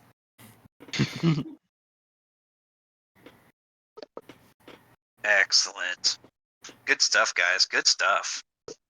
Yes, I had quite a bit of fun. Yeah, I was having fun too. I liked rolling poorly. Very good job with the DMing there, Captain. Thank you very Yeah. much. Thank you. Yeah, but Taco, you gave us like the story of the night, man. Yeah. I guess. The dice were telling a story. I mean, did you not read Lolly's fanfic in chat? I did, Yeah. and I did have a I whole openly wept, not from emotion in reading it, but from sadness that this is how my character will go down. I worked so hard on it. It was very well written. I I enjoyed appreciate your vision, Lolly. And I started out as the cool guy grabbing arrows, and now I'm the emotionally emo man. I mean, if it helps, it turned more into Griff's, like, internal monologue of what he wanted. Now, when did I get knocked out? Oh, no, you didn't get knocked out. You just couldn't stop fantasizing once you saw Zerzer's chest. Ah. Yeah. Damn, Griff It didn't took get to his go on his turn. date. Not yet, at least. Oh man, you're gonna stand her up now. Now you're gonna get Eric mad simply because of the fact that you asked his sister out, and now you stood her up as well. I would And you never ghost stand quartered up, her. Jen. I Yeah, would no, never you- ghost quarter Jen. I'm in love with her. Oh my god. Is she Mrs. Right or Mrs. Right now? Yes. Well, she might be Mrs. Right, but Eric might turn into Mr. Fight. Eric, it's fine. We just kill him and then we run the shop now. God. That is a solution. Me and Jen kill her brother, Oh my god. and we own the generic general store. I'm pretty sure I've literally already seen this on like Dateline. Oh god. Yeah, this is definitely a one of those cold case files. So, are we ready for our quick post tabletop Yes. wrap up? Of course. Yeah. That's what the question. Let's do it. Alright, first and foremost, taking this idea from Dune in his D&D sessions. Gold stars. Oh, right on. Yeah. Explain gold stars. Okay, so gold stars is where the GM and all the players reward a metaphorical gold star to another player, and they can give out gold stars to as many players / GM as they want. Just the only rule is they can't give one to themselves,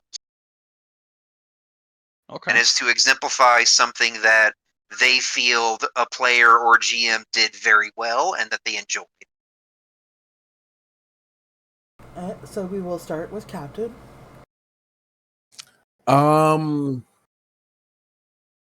I will give gold stars to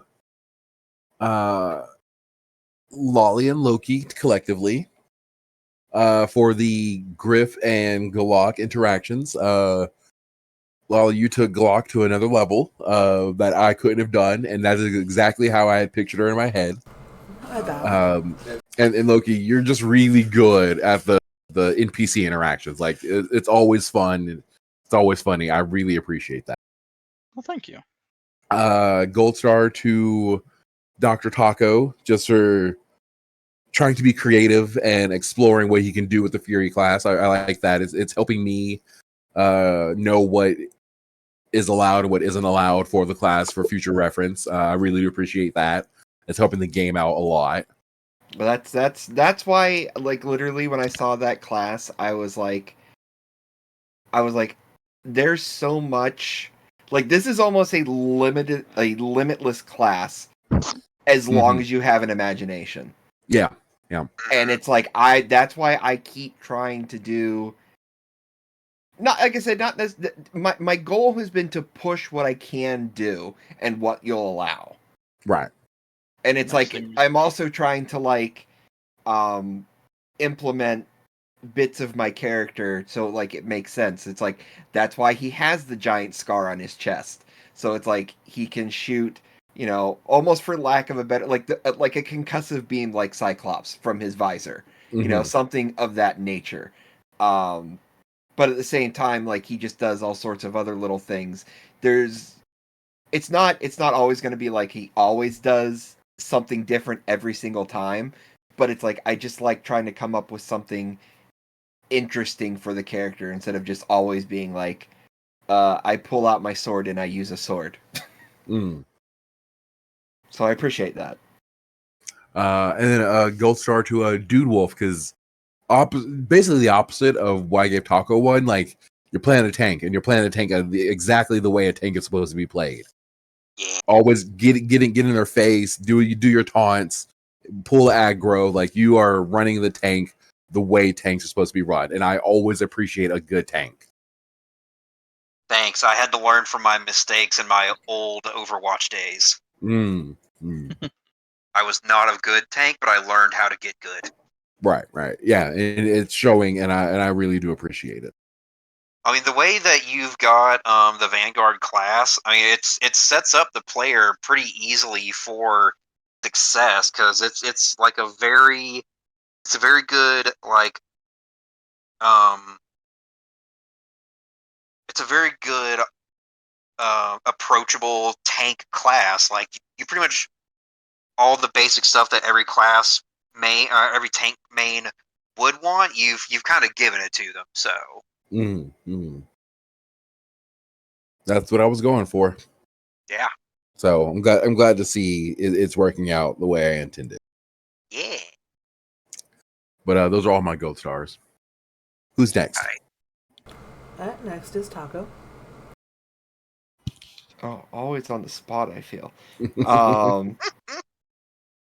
I will give a gold star to Cap for being able to construct and consider and continue to like drive the story forward and doing a really good job with it. Thank you. That took a whole lot of practice. You should have saw my early game running days. Bad. It was so bad. But also just trying to keep it going as quick as possible while there are so many questions coming to you. So like it doesn't like we have a lot of like constant questions about the situations, but it feels like everything's at least getting solved quick and we're keeping it moving, which I appreciate that, because I've played with other people who are like hardcore rule lawyers and it's like everything comes to a grinding halt. Yeah. So I appreciate that. You're welcome. And then I'll give out a gold star. I'm gonna give a gold star to Lolly for being the wonderful stand-in female character voice for all the random female characters we keep running into. That's what I'm good at, man. That's what I'm good at. That's me. Okay, nice. Loki, your turn. I would like to give a gold star to Taco for the things that Captain has mentioned. You are making great use of your abilities, and I feel like you are coming into your character quite a bit. I know from previous conversations with you that you're not the biggest fan of tabletop RPGs, but I sense that you're having a fantastic time with this one. Oh no, I enjoy tabletop. I don't care for escape room type deals. Tabletops I'm fine with, but like escape room and mystery, like murder mystery dinner things, like things of that, I can't get into those. Okay. Even if they are role playing, like that, I just can't do them. That's fair. You still get a gold star from me because you are playing your character very, very well. I try. And these little things that you keep just adding to him, like his his lack of enunciating his sarcasm. That was one of my favorite moments from the night. That was very good. Made me laugh quite a bit. I'm also gonna give a gold star to Doomwolf for just being the quote unquote parent to protect us and help us guide us through this new experience that we are having. Well, what is a mentor if not a pseudo adopted parent? And a gold star to Cap because I'm having a lot of fun. And That's you're doing a great job. That's been my whole goal with this game, is just making sure that players have fun. That's been like the baseline rule of everything I've created. It all started with even when I'm talking to Lolly and Dune, like trying to work on game mechanics. In the back of my head is, okay, we came up with this, but would this still be fun for players to actually deal with? And if not, then I usually veto it. I'm like, that doesn't sound like it'd be fun for people. Yeah, I tried to add so much like complication and so much like difficulty levels to things, and he's just like, no, they're not gonna have fun with that. And I'm like, but difficulty. And he's like, no. And I know there are people out there who would have fun with a higher difficulty, but I have to think about like the overall player base. You know, what's fun for the majority is going to outweigh the fun for the minority. Yeah. And that's why whenever I do my campaigns, I make them difficult. That's when Don't let Lolly your games like push. it. Well, I mean, I will say Lolly's games they push the players to like really test their skill and understanding of their character's ability. So it really like levels you up as a player, as it were. And also, so far, all of hers have been fun. Like the other difficulty jumps up, but so does the fun. So it's never been bad. With the the horror campaign is one of my favorites. Yay! That one was so difficult to come up with, and I'm glad that one worked out. So I guess it's my turn now. Yes, sir. Gold star to Cap, because obviously without Cap, this game wouldn't have even been conceptualized, much less made it to this stage. The game has been a lot of fun to play. It's like Taco said, the fact that you've been able to deal with like on the spot quick rules lawyering without bringing combat to an absolute grinded halt, that's really hard to do for a lot of people. I'm enjoying the NPCs so far. The level of eccentricities has been enjoyable to me.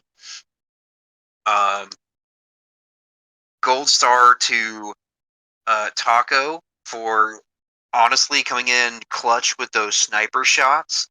And I know that you seem to not be enjoying the narrative, but the double nat ones was just it just made it too fun of a moment to not enjoy. Just my poor man. I'm just like, I was more just like, I just felt it was just very weird failing into success. And I'm just like, I don't really understand what I'm doing, but okay, I'll just keep rolling with it at the moment. Failing upward. And then obviously there's no way that I couldn't give a gold star to Loki for super stellar roleplay, basically the entire session. The commitment to your character's shenanigans is top notch. Thank you. Yeah, and honestly, you were just as able to hold your own in the combat. Like, this was definitely a pretty evenly combined effort to take everybody out as efficiently as we did. And then gold star to Lolly, because tech support should always get the recognition that they deserve. Boom. And 2, you getting your roleplay moments is never a dull moment. Thank you. Wait until they meet the original Lolly. Oh boy, yeah. Oh god. That will be a moment. Yeah, she's being brought into New Fantasy. Okay, and yeah, that's it for me. Well, I'm gonna round it out and end the stream with I'm gonna first and foremost give a gold star. It's not my okay. I'm gonna give a gold star to all of y'all for one, giving me content, and 2, I didn't get bored a single time, like sitting here listening and taking notes and everything. So thank you for that. Gold star to Taco for A, putting up with my fan fiction, and B, for you don't you figured out your character some, and you're compiling more, and it's so great watching you become your character. Yeah, I'm just like I said, I didn't know what to do with the character to begin, because almost every other time I've played a game, I've put a lot of time into kind of presetting what I wanted to do with the character, and this one, and this is nobody's fault really but my own, just not really doing anything with the character aside from being okay, this is his class, this is his race, this is his alignment, where do I go from here? So it's I'm still trying to find his voice exactly, but it does feel like it's coming along a little bit. It is, and it's so nice to be here to witness it. Gold star to Dune, because you're a veteran at this, but you're not doing it in a way that's condescending. You're you've always been good at role playing, and you're showing it. And then gold star to Loki, because Griff is a fucking maniac, and you play it well. Thank you. I will say, if that man did not get on the ladder, I was going to teleport in front of him with my gun out and pull the trigger. Yeah, you guys are super aggressive. Sometimes you gotta be aggressive in order to make it out on top. But with that, I'm going to definitely click end stream, and if you guys are still here whenever I'm done, I will be back. And he was saying something, and I did not catch it, but that's okay. Yeah, I hope everyone had fun, and as far as I know, we'll be back next Saturday with this. Thank you for being here. Thank you to everyone who showed up. Words. There'll be an update in the Discord anytime we know when something's going to happen. So yeah, thank you guys so much.